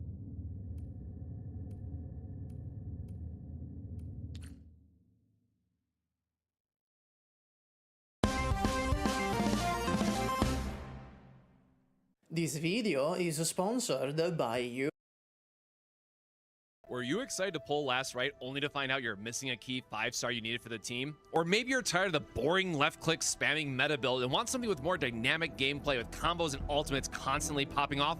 Well, in today's video, we're going to dive into Last Right's Shatter team that is not only my favorite version of her to play, but time-wise is actually competitive with the meta team in my testing, and they're not even upgraded yet. If you want a team that you need a flowchart to play with but will make combat feel much more alive, then this is the Last Right guide that you've been waiting for. Osmic here, welcome to the channel, and we finally have a different team comp for Last Right that I'm excited to talk about and share with you because it's actually been quite good, and it's all thanks to the endgame healing item that we got with the infusions. No longer do we really need to have a key healer on our team. Just give everybody this item and you'll constantly be healed up the full without having to worry about having Ardelia or Zaihi on your team to keep you alive. This really is going to do it all. So when you have a healing item like this, then you start to wonder, okay, well, what else can I really bring to the team? And where else can I find a little bit more damage to help shave off some time? So in today's video, I'm going to give you a breakdown and talk about that flowchart of why does this all work, and then give a showcase at the end. So if you want to support more video guides like this one for Endfield and character teams, definitely make sure to like this video and subscribe to the channel. But with that out of the way, let's dive in. And of course, we got to talk about Last Right first. Yes, this is going to be our main carry for this team, but you'll also notice the way that she's going to combo with the other characters is going to be super important. Well, I'm not going to do a super deep dive and going into every little minor detail in her kit. I am going to talk about the overall highlights for each of these characters and really focus this more on a showcase that helps you pilot it and understand where all of these things come from. So the biggest part up front for those that don't know Last Right, because of her two skills, generally speaking, the biggest part of her damage is going to come from her combo skill, which is going to give you a bunch of damage amp, and then her other talent, which allows you to get even more damage out of her ultimate. So she is all about stacking the cryo infliction on your enemy, charging up to 4 stacks, consuming all of them, and having these massive pop-off numbers. Now, if you have her signature weapon, that is going to go one step further, because every time they're using her skill or consuming those stacks, you're going to be getting even more damage. So yes, I am using her signature weapon here, but you will notice that we only have the base version, and detonate is a 4 out of 4. But moving into her gear, yes, we have been experimenting with this one a little bit, and you can see I do have it somewhat upgraded, but not completely final. So I do want to stress up front that as endgame continues to develop and we find different breakpoints, we might change a couple of these pieces. But for me personally, I've been using the Lynx gloves to try to max out her ultimate efficiency gain to try and get her ultimate in 2 cycles. If I had her at 4 potential and had that unlocked for the reduced ultimate energy, that would work. Unfortunately, it is a little bit shy still, and there's some battle items that we could use, but I still like this split overall. But you could also consider using the stagger increased damage chest if you really want. I do recommend saving your kits because that is going to give you a massive damage boost, which is going to be really important for her kit. And yes, the game has blessed me or cursed me, whichever way you want to look at it. I do have her first 2 potentials, so we are getting more stagger, which will be relevant. We will talk about that a little bit. And then her other one is just going to be a general damage increase. Again, this is not some triple crowned out insane build. Honestly, I've been trying to just wait and hold my resources to see which ones I really want to invest into. So when we go to her skills, I'm just 9s across the board, and I'm waiting to see which character I really want to invest my crowns into to max out and get those mastery skills that are really important. So Last Right is going to be our main carry. It's all about her battle skill, charging up stacks and then consuming them with the combo. Now, the one that is going to turn a lot of heads and might seem like anti-synergy up front is going to be Ailish. And I mean, I love this dude. I love his smile. But the biggest thing to know about him is that he is going to be a battery. And what's important about this team overall is that if you notice on that flowchart, there is going to be multiple areas that as we're going through this entire rotation, we will eventually build up enough SP to get an entire skill for free in this chain. And of course, we're going to talk about Perlica in my version. Fluorite is another option, but Ailish is really great because he does have quite a few good options.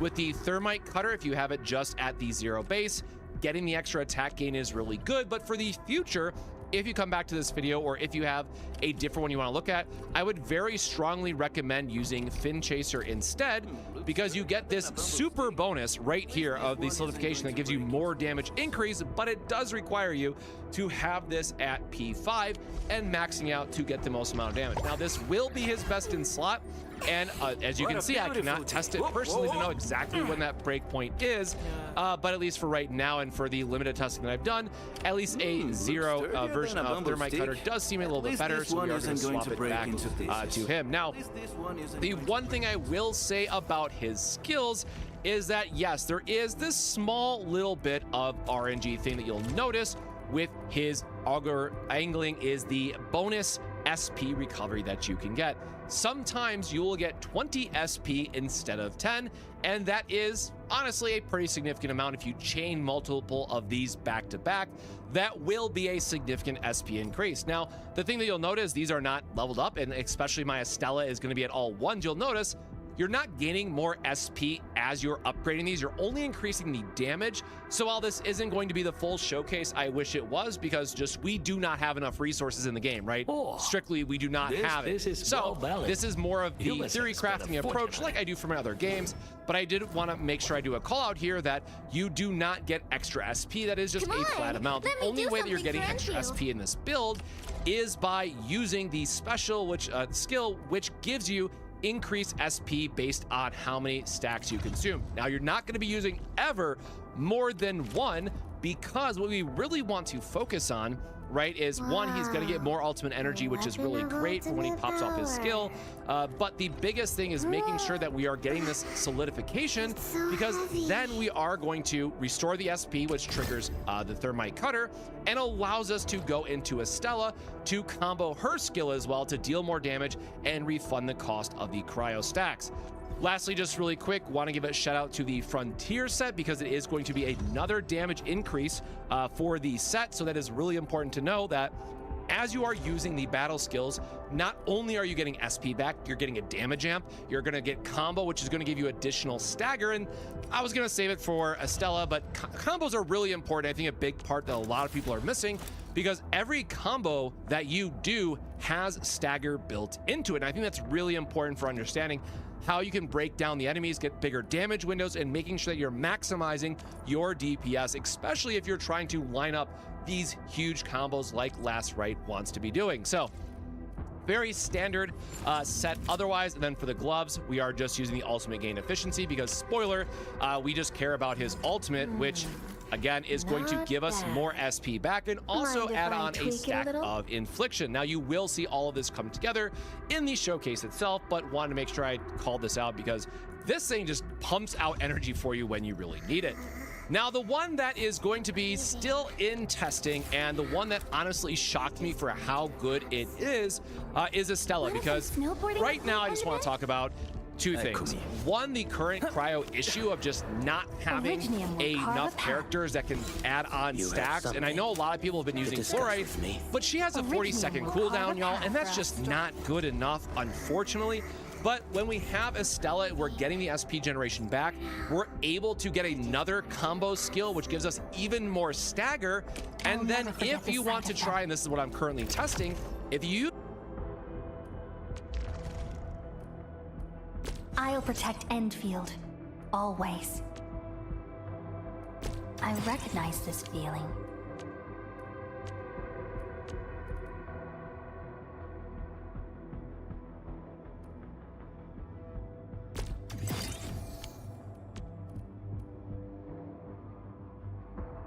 I recognize this feeling.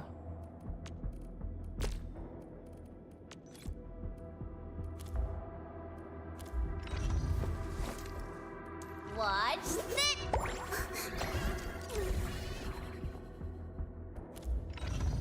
The path ahead. Operator Perlica. Where are we headed? I can't believe how far I've come. Home in those days feel like they're worlds away now.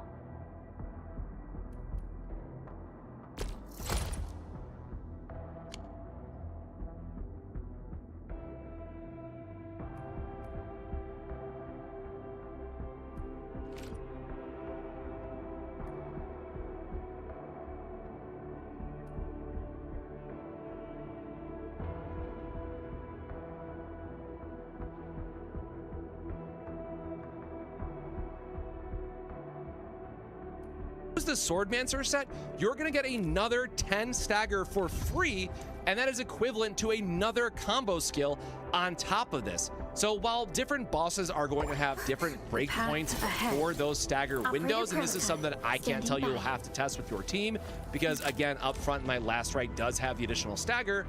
But especially for some of the bosses that have 2 or 3, you might be able to push those early stagger windows at a peak time where this set could be really good. And if you're not using this set, then you can just go all in on the Type 50, which is gonna make her combo skills just hit like an absolute nuke as you're stacking these up and getting even higher damage amounts. So she does actually turn into a very good sub DPS for this group.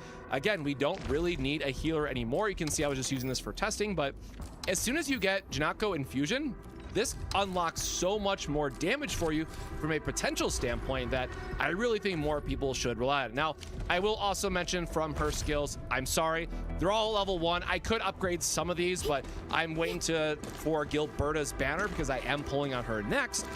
But again, this is not something that's going to give us, more SP.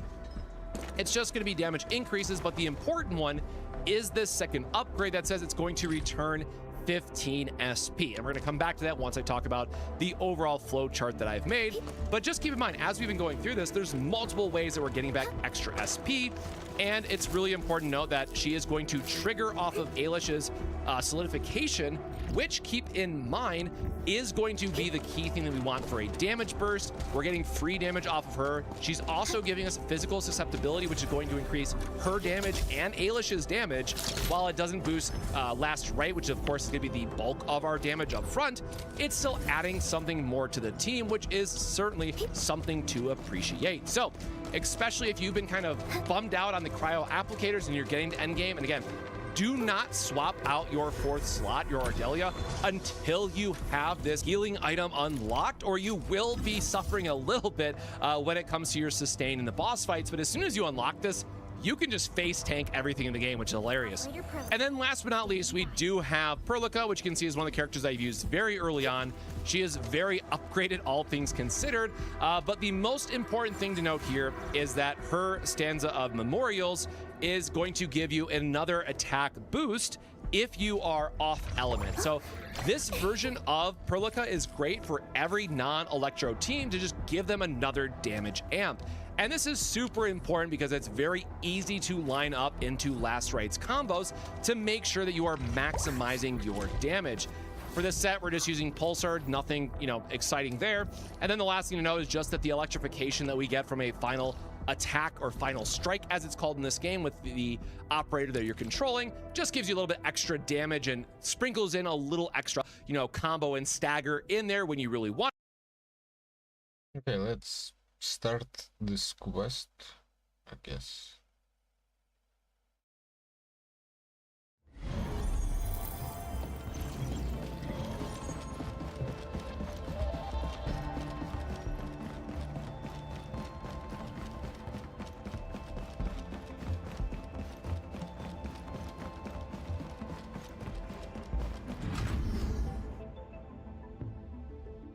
Did you have any dreams recently?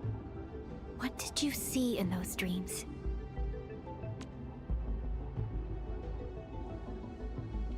It's okay.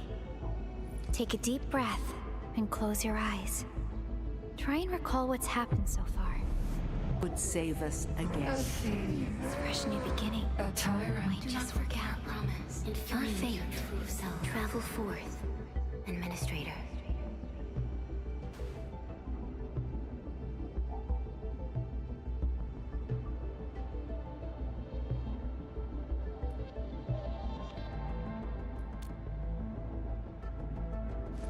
Is that so? It's all right, Endman. You have a strong bond to this land. Those feelings will slowly come back. As we journey on, you will encounter more people and events connected to you. Perhaps a day will come when your lost memories return.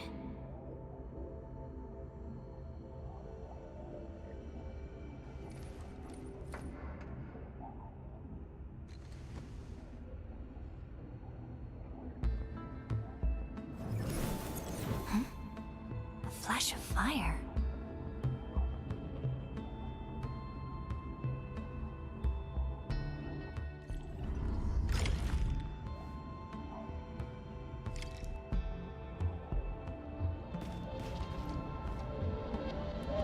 Traces on the protocol's singularity. Something's off.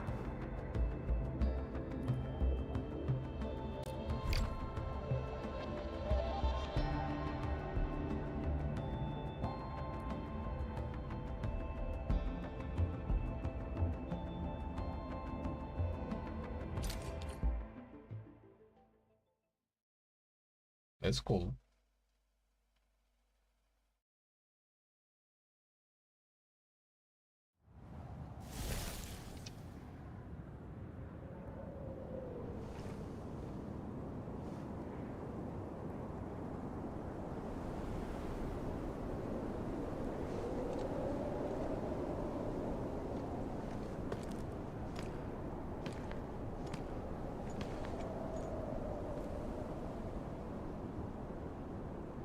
What is this place?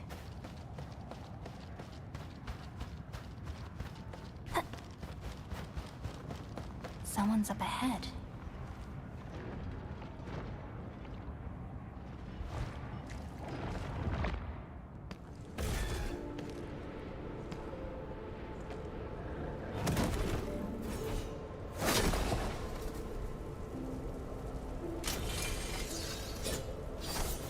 Oh? How unexpected. Another intruder in this place.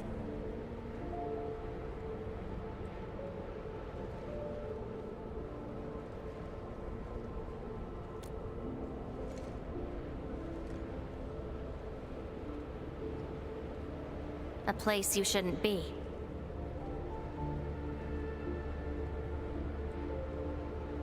Leave now for your own good.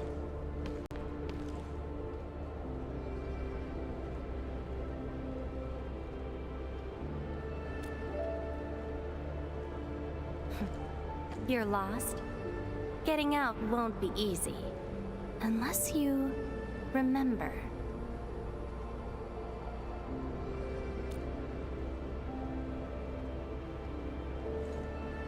You clearly don't understand, do you? Well then, follow me.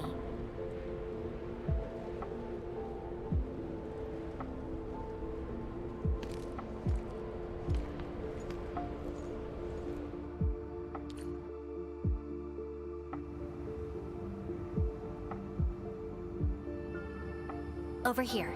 Be careful. Looking for me?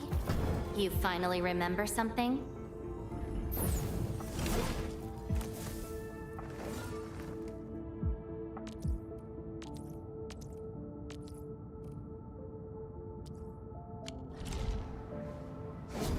Yeah!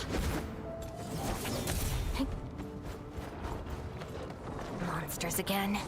You, go hide somewhere. They're ankyloid.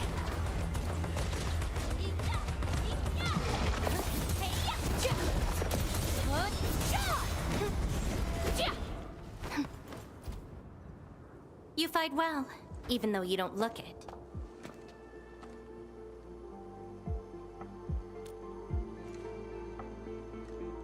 This is a place constructed with memories. Everything we see is taken from our memories and transcribed by Originium, including those monsters.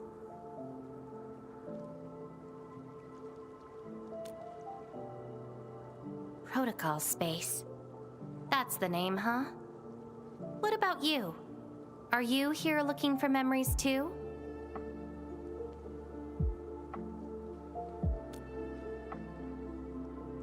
No wonder. I can feel that. Meeting you here is no simple coincidence. Only those who forgot their past end up in this place. And you happen to be one of them. Worse than that. Not only did I lose my memories, my mind's filled with experiences that weren't even mine to begin with. So I found a way to come here. I'll figure out where I'm from, what I actually did, and who I'm actually supposed to be. What do you think? I came here chasing after them. Let's move. We'll search around for hidden memories, then I'll take you out of this place.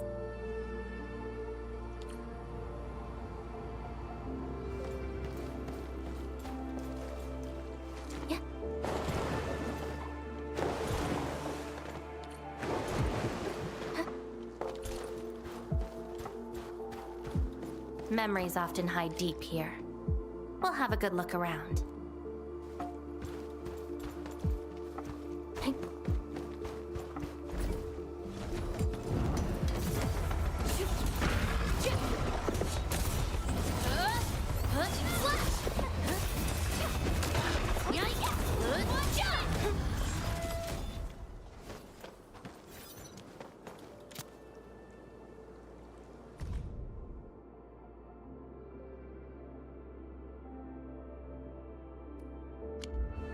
This is my past. I ran to the middle of an ice field alone in search for buried truths. Yes, a very long time ago. It almost felt like someone else's experience. A dream? Dreams. They're like memories at times. Feel almost real while they happen. But when you think back on them later, you'd realize how ridiculous they are. Let's keep looking.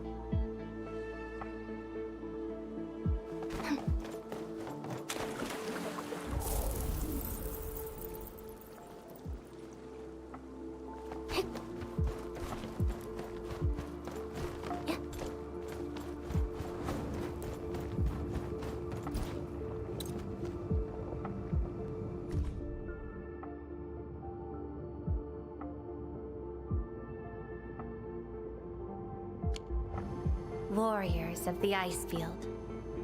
I once stood alongside them as we faced something beyond our understanding. Yes, but I couldn't recall the outcomes of that battle. Oh? Tell me more about it. Mission? Your memories are making me curious. Come, let's get moving.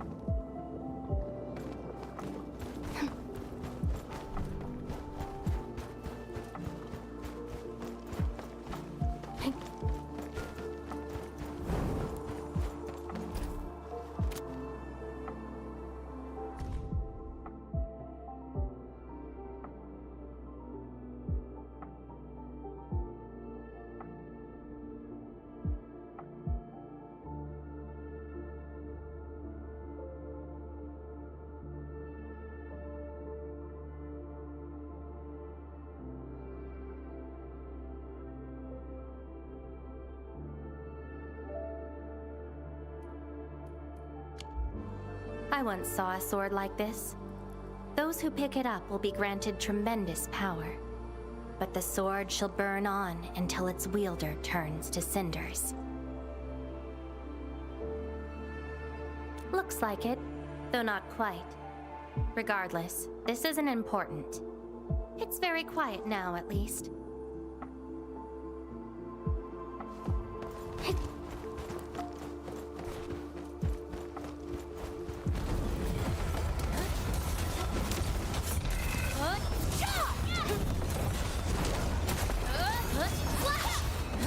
Be consumed! Melting flip! Cool!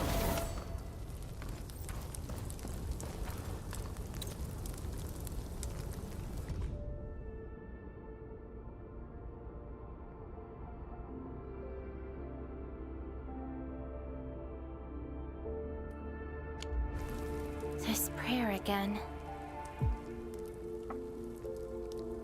In those memories, I vanquished countless foes with fire and a greatsword. But why was I fighting? Who are the enemies? And are those memories truly mine?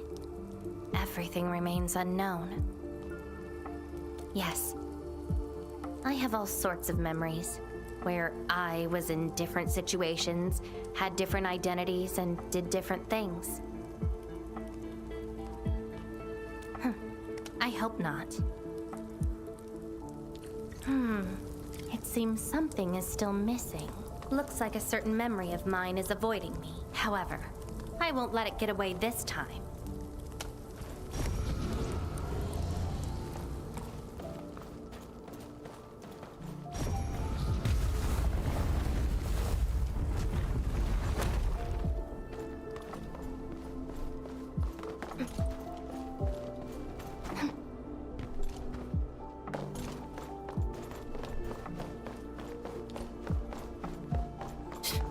Another battlefield. I always see sights like this at the end of the memory lane.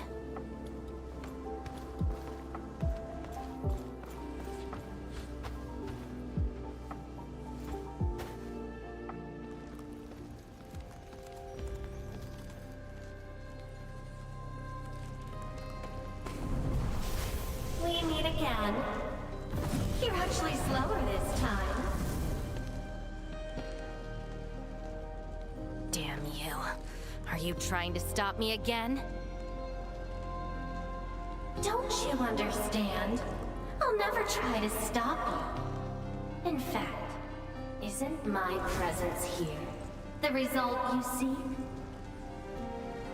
Enough nonsense. There'll be no escape for you this time. Oh, you've got a companion. This feels rather refreshing. There are things you aren't meant to find. Let them disappear.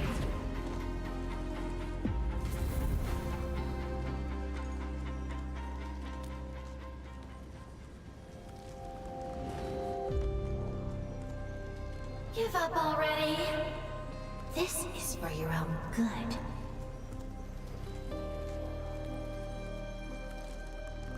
Until I find out who I am, there is no stopping me. Then enjoy your aimless wandering, till oblivion takes you. Stop right there! Any thoughts? We silence these buggerloids. Incinerate!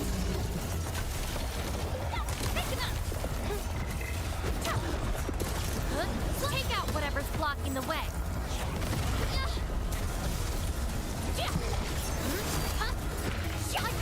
I shall bring it. Darkness! Burn to cinder! Me. Face your edge!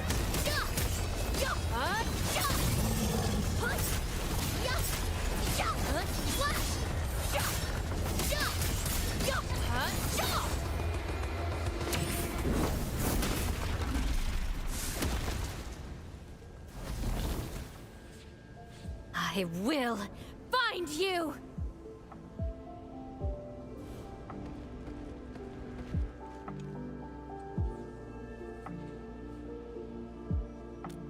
It's an old wound. There's no way those creatures could hurt me.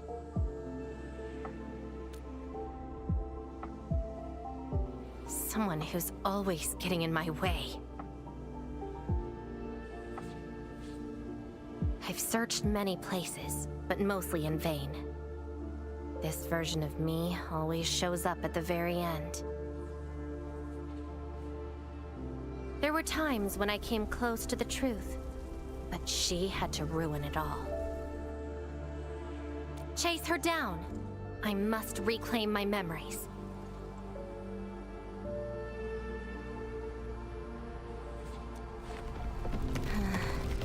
shouldn't stay here any longer. In any case, thank you for your assistance, Endmin. It's not that hard of a guess. I can't think of anyone else who could enter a protocol space unscathed, fight Angeloy, and run a pretty important mission. Meeting you has been fun. Until next time.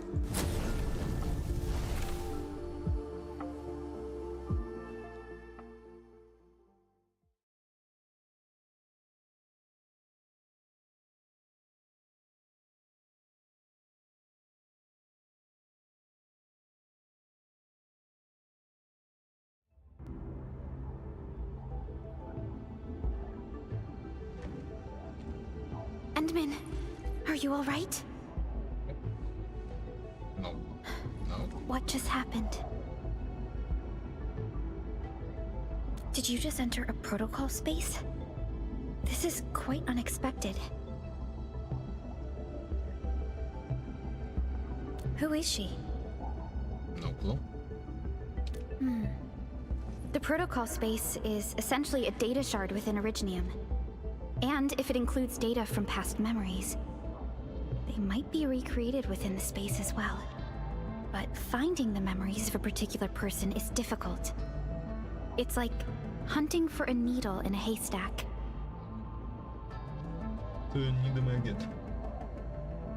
That does not sound normal. But I'm afraid we lack enough evidence to reach a proper conclusion. I'll try to look into this. Wait for my updates. Hi, Endmin. We recently picked up a few strange Originium reactions across Valley 4, and... Witness reports also mention some form of fire that accompanied those Originium reactions. What? Endmin, you have a lead on this? Then perhaps it is best to have you investigate this. I'll sync the coordinates to you. Time to look for her in Valley 4.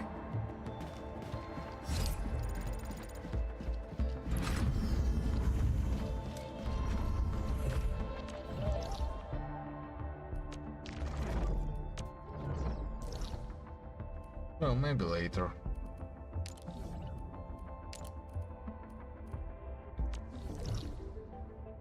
I feel like I've claimed everything I wanted to claim.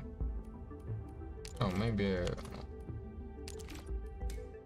I should claim a bit of presence. Have you ever watched a superhero scene and thought to yourself, why did Spider-Man just let the robber run away? Or why wouldn't Spider-Man try and catch Gwen with his body instead of directly with the web? Or how could Quicksilver, the man whose perception is so fast he sees in nearly slow motion, die to bullet? Oh, okay, that one doesn't make much sense. You didn't see that coming. But I think it's something a lot. I'm really sorry. Got any insider news? Come on, don't make it a secret. I warned you before. Don't touch. Here, a little gadget for you.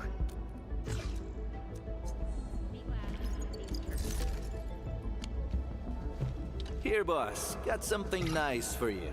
The shop got this 50% discount if you...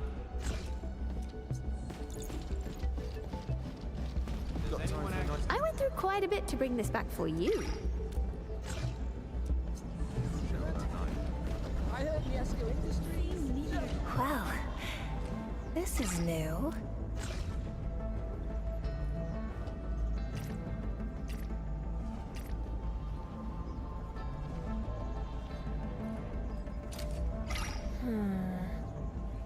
A colleague of mine once accepted a gift and ended up taking the fall.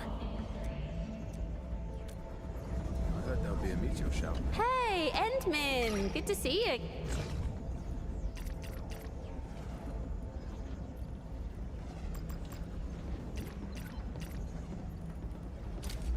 A pretty girl like me has Anyone actually? I'm really sorry. This Y-axis trans. Hi, Endmin. You look tied up, but it's good to see you. Several cases of injuries. For all sorts of matters. I've submitted the reports. It's close to 50%, but not quite. Yeah.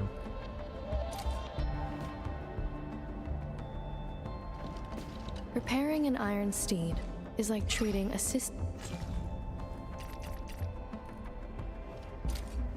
For me, gifts are important in the wildlands. I shall treasure this one.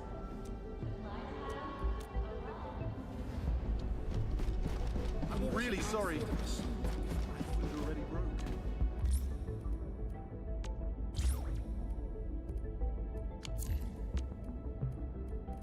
It's fine.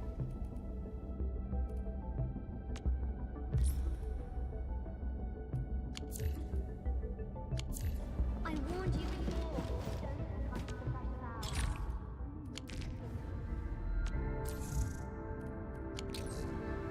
Okay. Well then. Time to go to Genshin. A lot of fans do, myself included, and I like to call it the viewer effect. The viewer effect can be described as a cognitive disconnect in storytelling, where the audience interprets a character's actions using their own emotionally detached logic instead of the character's internal, in-the-moment psychological reality. In other words, we know it's fake. There is no adrenaline running through our body. We're sitting on the couch with a bag of chips. It's easy to pick and poke at what you would do, versus truly analyzing a scene from a character's perspective and emotions, and that's the topic I want to go into in today's video. The first example of this I want to take a look at is Green Ghost from Invincible, but to do that we need to look at who she is as a character. Her name is Elena Adams. She's a regular human photographer that came across the Green Ghost stone. It's not directly stated how long she's been on the team, but we know Nolan's been on Earth for roughly 20 years, and he fought with the original Green Ghost, so we can speculate somewhere between the range of 5 to 10 or so. She gets an emergency call to meet at Guardians HQ, but as she arrives, everyone else is just as stunned as her when they realize that nobody there sent it in. This is where we need to start analyzing her headspace. With a clear sense of unease and confusion, they have no idea what to expect. But before they even have a chance to plan anything, Omni-Man comes in flying at the Immortal's head, and if it wasn't for Red Rush's enhanced perception, his brain would have been de-atomized. Everybody is stunned to see Nolan as the culprit of the attack until War Woman rushes in to get on the offensive first. Now, we don't know this for certain, but we can imagine they're holding back a little because they don't understand the actual gravity of the situation. But once Bro No Look caught Red Rush's hand and then smushed his head like the 1000 Rubber Band versus Watermelon videos, they knew they had a lock in. And something else I want to note is that up until this point, Green Ghost is the only person to not throw any strikes. She has been completely intangible the whole time, trying to stay away from Omni-Man. While her powers aren't great offensively, the real problem comes with the fact that becoming intangible requires extreme concentration, and on top of that, her only other abilities are flight and enhanced durability. So pair that up with the emotional confusion of the situation and the fact that she is a true human that is gaining the powers from an object. She requires to swallow a stone and throw it back up to be normal again. And finally, she also lacks the amount of combat experience as her other teammates, such as the Immortal or War Woman. We then see everybody in absolute shock after watching Red Rush's brain turn into strawberry applesauce. They stop pulling their punches and try giving it everything they got, but Omni-Man is just too strong and too fast for them to put up with. It's then when Darkwing tries to catch Omni-Man off guard until he catches his foot, hits him twice on the ground, and pops him like a balloon, throwing him into Green Ghost's hand as she catches the body of her lifeless friend. This is the part where most people say it's a mistake, as she should have stayed intangible with Omni-Man to just fly right through her and stay in the battle.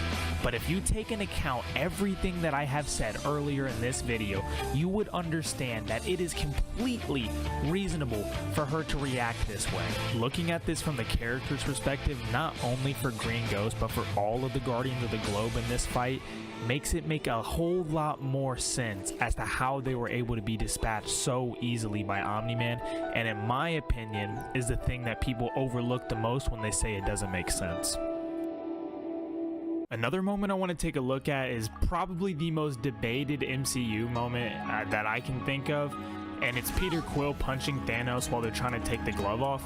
If you don't know the Infinity War timeline, I cannot lie, I'm not explaining that. The movie's like 30,000 years old, you gotta catch up. But a lot of people think it's super goofy and just bad writing that he punches him while they're so close to literally saving the fate of Earth and everything. I'm gonna dive into why it not only makes sense emotionally, but two, it fits in with Peter Quill's character honestly perfectly. Before Star-Lord starts pistol whipping the shit out of Thanos, we need to take into account that he just found out that his girl, his main squeeze, was sacrificed by her supposed father for the devious master universe domination plan. So understandably, he's pretty upset. And he tries to reason with him, telling him, tell me if you did it or not. And he has the audacity, look him straight in the eyes and tell him, you had to? Something else we need to take into account is Star-Lord's whole life of trauma. He watched his mother die as a child and was kidnapped right after and spent years trying to escape from that. And Gamora was the one that grounded him and kept him stable, kept him sane. And after hearing that news in his mind, he had nothing else to lose at this point. Everything he wanted was gone. But here's the thing. Star-Lord punching Thanos isn't just emotionally understandable, it's consistent with his character. It matches everything we know about his personality. He is impulsive, he is reactive. His entire time we've seen him with the Guardians of the Galaxy, he has led with emotion, not strategy. This dude is not Kratos. This is the same guy who immediately tried to shoot his father when he learned what he did to his mom. Bad. The same guy who tried to grab the Power Stone barehanded. And the same guys whose tactical diversions are dance-offs, bro. Like, what? Someday, put it together. What are you doing? But why I'm saying this is because Star-Lord has never come up with some mastermind strategic plan in any of his biggest moments in his MCU arc. He has always acted on impulse and his emotions first. So thinking he would suddenly go against his entire character arc just because it's Thanos and it's really important is a ridiculous thought. This is who Star-Lord is, and it makes absolute sense that this happened, but a lot of people don't think of it that way because they see it from the base point of view. So trying to change your perspective and take into account his traumatic past, his impulsive history, and the fact that he is still half human and his emotional intelligence is just as good as yours or mine, it makes absolute sense as to why he would freak out like that. And I, again, think it fits his character more than if he was to say calm, cool, and collected, because it would go against the entire philosophy of a character that fans have come to know and love for years. But at the end of the day, all of these things are my opinion, so you're completely entitled to feel another way. And if you do think, say, some of the scenes that I put in here are stupid and you don't believe the rhetoric that I put behind it, or you find a scene that you know that things fits the viewer effect really well, drop that below in the comments and maybe I'll make a part 2 to a series like this. But if you did make it all the way to the end of the video, it'd mean the world if you drop a like and subscribe for me. If not, no worries, but I always do appreciate it. And my name is Austin, and I hope you guys have appreciated the first video on this channel. And you guys have a blessed day. Deuces.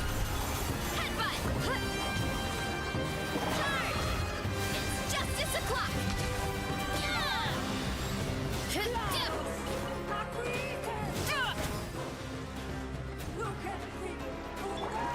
Leave this place.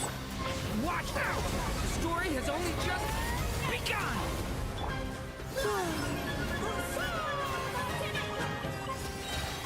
A new moon rises.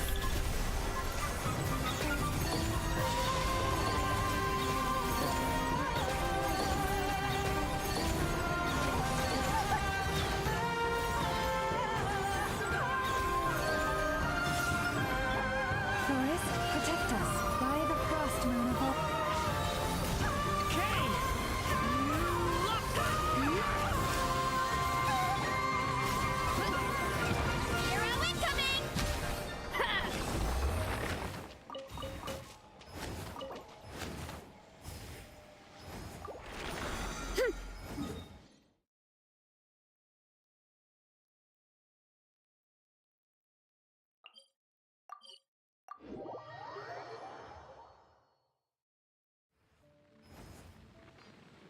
Ready?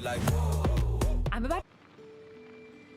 They missed this big opportunity, so Zenless did a collab with Razer, and they used Miyabi as the mascot. The available items are gaming gear, and with every purchase, you also get free polychrome. But they skipped one item that everyone wanted, which is Miyabi headset. Everyone loves her long fox ears and would pay anything to feel it. What's funny is, they actually made a sticker pack, and in one of the stickers, Miyabi is wearing the headset, but she can't hear anything, because her ears are right here, but the headset sits here. She also sleeps with the mouse pad as her blanket and dreams on the chair, which means the items feel too comfy. They missed this big opportunity, so Zenless did a collab with Razer, and they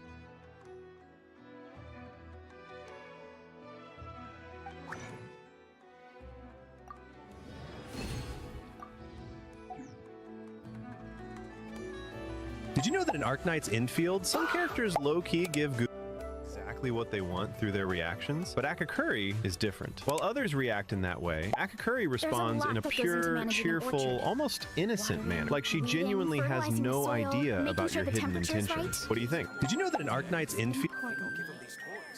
You have to keep the fruit in a good mood.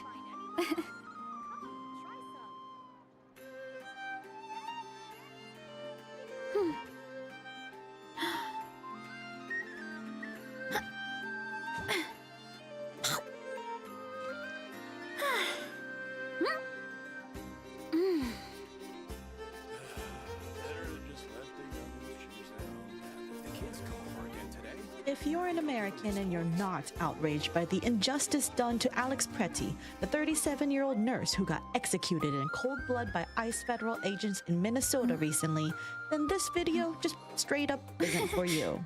Because what was done to that man and to Renee Good in just this month alone is absolutely heinous and a huge overreach of authority. This doesn't even include all the other injustices the same federal agency has done since Trump began wielding them like his own personal army, terrorizing families of both law-abiding immigrants and US citizens alike. This shit's crazy. And I know, I get it. I'm a VTuber, so why am I getting political? People don't like watching VTubers who get political because, oh well, I'm here for escapism. Well, guess what, bitch? I ain't a VTuber who LARPs 24/7. Hell, I don't even roleplay as my character and her lore convincingly most of the time. I use this as a medium, and I'm going to keep doing this because this is who I am, and I'm not an idol nor ever portrayed myself as one. So if you got a problem with me being me and being real here and there, reminding you that reality exists, then get the fuck out of my channel. You don't gotta announce it, by the way. I don't care. Now, for the rest of you who graciously stayed this far, you're already 10 times cooler.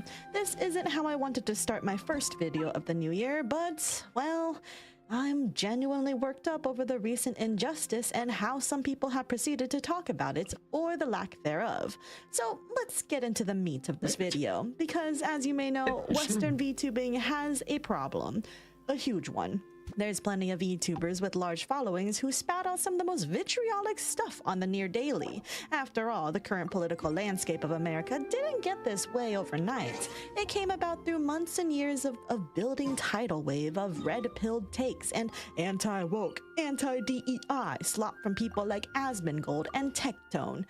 And speaking of Tectone really quick, did y'all hear he lost his protective order case and was found to be guilty of SAing his ex-GF and now he can't own a gun for 10 years? Tectone had threatened me in one of my last videos nearly a year ago and...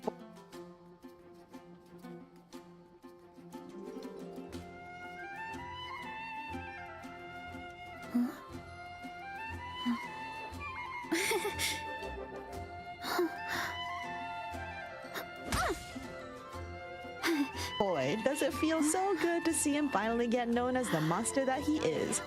I stay winning. Anyway, in the VTuber side of things, we have Rev Says Desu, Nuxtaku, Kershaw Verstal, just to name a few. And there are so many more. The thing all of these people have in common is that they all staunchly take stances against what they perceive as woke, a term that has been bastardized beyond belief to now mean anything remotely progressive or leftist, like being non-binary or wanting realistic body types and realistic women in games, rather than constantly skinny perfect anime women with gooner appealing proportions. They also tend to all be transphobic for whatever reason, saying that all trans people are grooming children and are pedophiles despite having no evidence of the sort, and they cherry-pick situations to benefit their narrative rather than address the clear elephant in the room: Trump and the Epstein files, the literal pedophile defending administration that runs this fucking country. Hello? Y'all just gonna overlook all the actual pedophiles in power because it doesn't fit your hateful rhetoric against less than 1% of the population? Wild. But with the recent events that unfolded from ICE, the execution of Alex Pretty, I was personally furious at the events. Many VTubers and creators in general spoke out this past weekend going fuck ICE or abolish ICE. Even creators that typically remained apolitical or rarely, if ever, talk about politics all had this stance. Even Charlie, moist critical himself, made a video about it saying that you should be angry, which if you're an American citizen, yeah, you should be. So much of the Constitution was stepped all over and disregarded, from our freedom of speech and peaceful protesting to our Second Amendment rights and the right to bear arms, especially in a state that has open carry laws with a permit.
Which Alex Pretty did.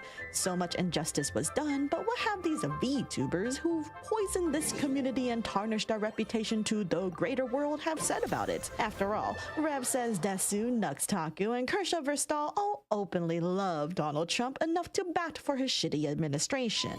Rev says Desu, after all, said this shortly after Donald Trump became president with, "We won. A reminder that you are not garbage, a bigot, a Nazi, or whatever these freaks threw at you. You love your country and want what's best for everyone. Be proud of that."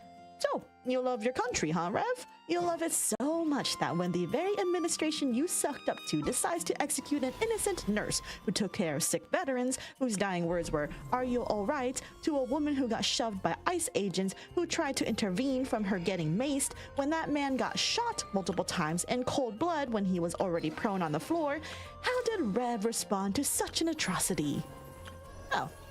To a VTuber who said simply, "fuck ICE," when they were far from the only VTuber who said this, by the way, he decided to quote retweet her and say, "LARP says a 1950s VTuber hates current federal agency that is more tame than any law enforcement agency of the time period included in her LARP."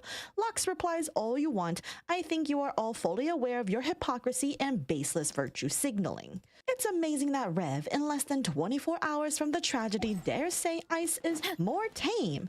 Sure, lots of things happened in the 1950s, but Rev's message comes across as pretty tone-deaf when everyone was upset, including many Republicans who were starting to realize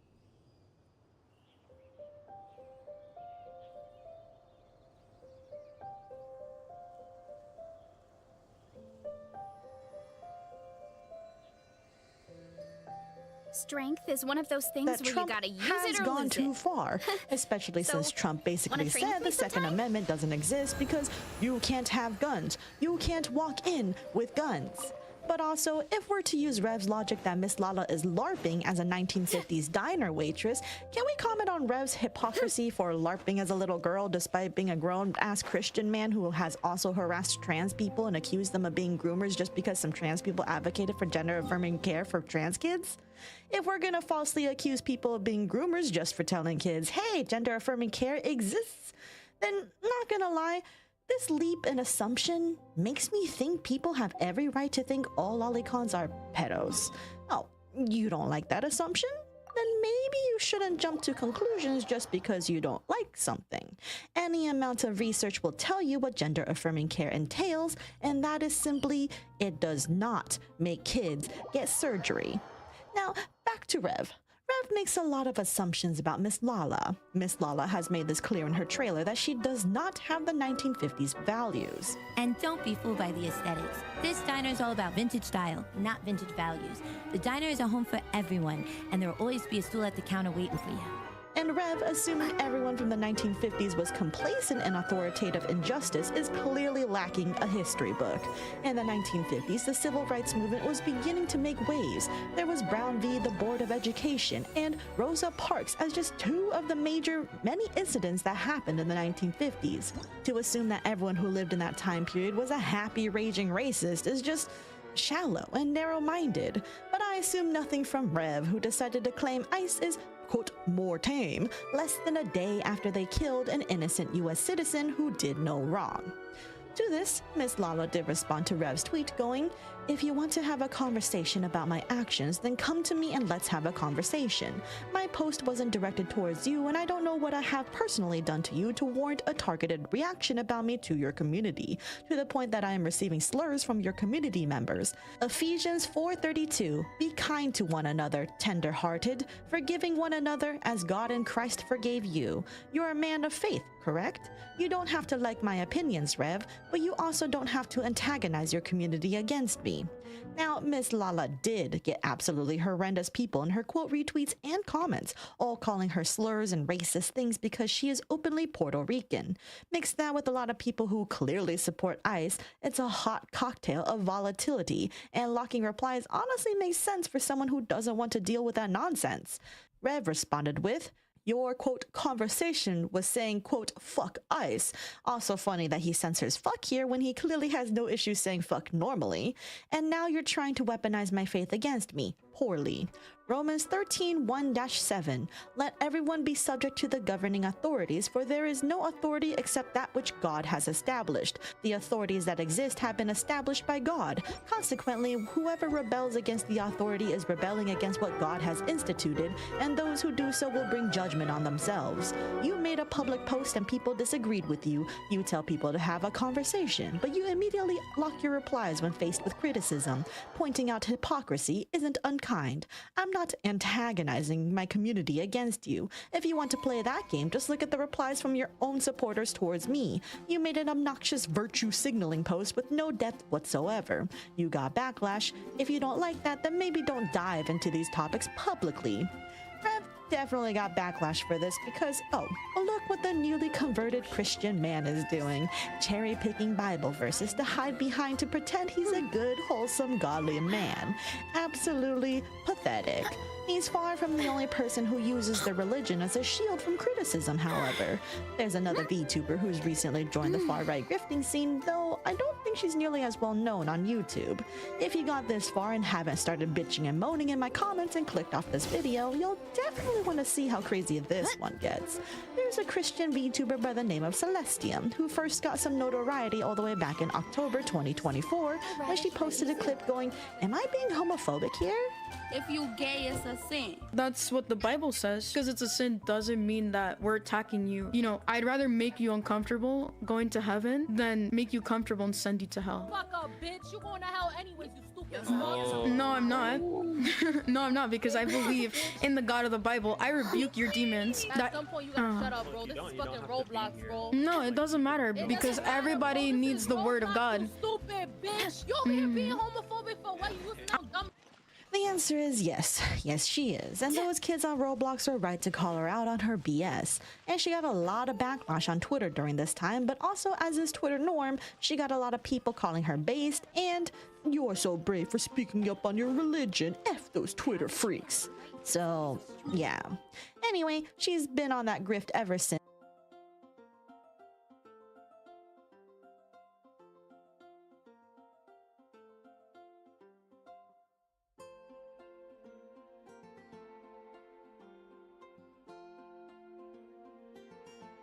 And has been staunchly outspoken against trans creators like Nyara, misgendering these women by deliberately calling trans women with he/him pronouns, and says stuff like, "This person will never be a woman."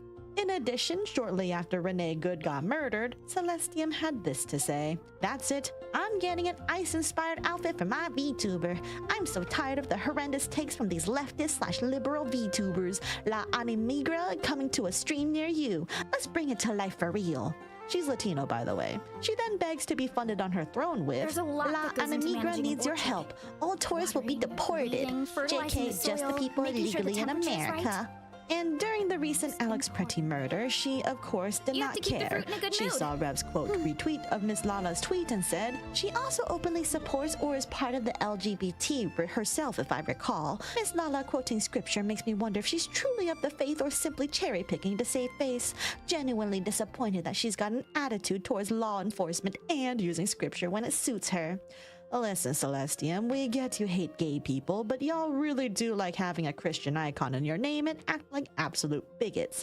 This is an insult to those who are good practicing Christians who remember to love thy neighbor as thyself. Because I just want to make it clear, I don't have anything against Christians who show true love and peace to all. I do have a problem with those that weaponize religion as a shield while they continue to be. Alright, let's just check once again. Happens in less than 0. If I did everything I wanted to do.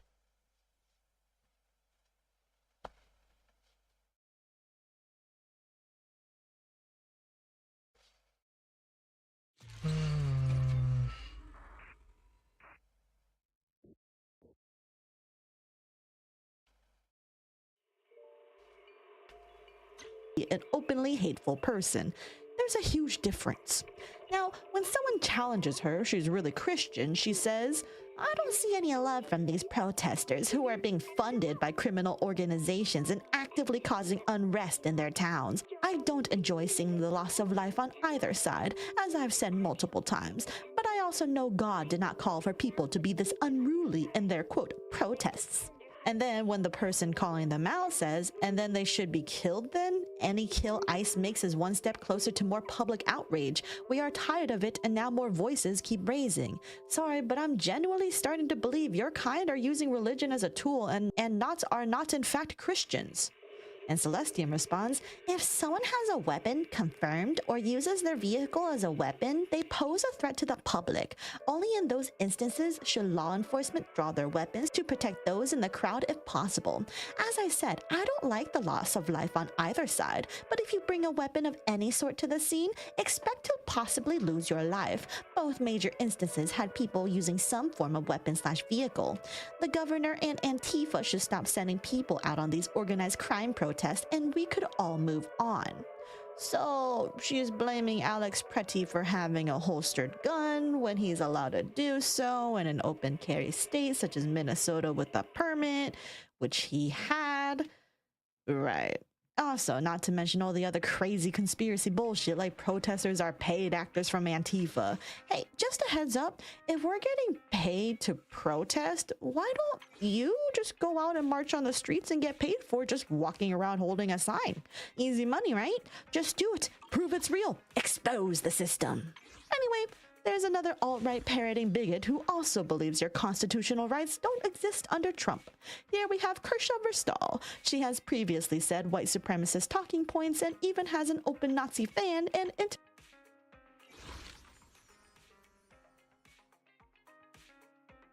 interacts with openly Nazi creators, all of which I've mentioned before in a previous video. She also is very much pro-Trump, so much so that she literally had this art as her Twitter banner for a while, parodying when Trump supposedly almost got assassinated and got shot in the ear, which, by the way, is mysteriously healed now. Anyway, I got curious what Miss Pro-MAGA was up to during the Alex Pre- I'm pretty sure that plastic surgeries exist, so healed ear is fine.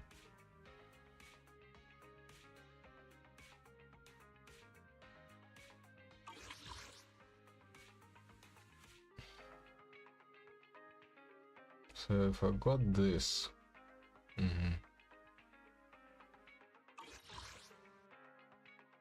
it would be ridiculous, and I would be able to use it for quite a while. Yeah, it doesn't make sense to purchase anything else. Alright, that's going to be it for the stream. Good luck, fun, thanks for watching. And I'll see you next time.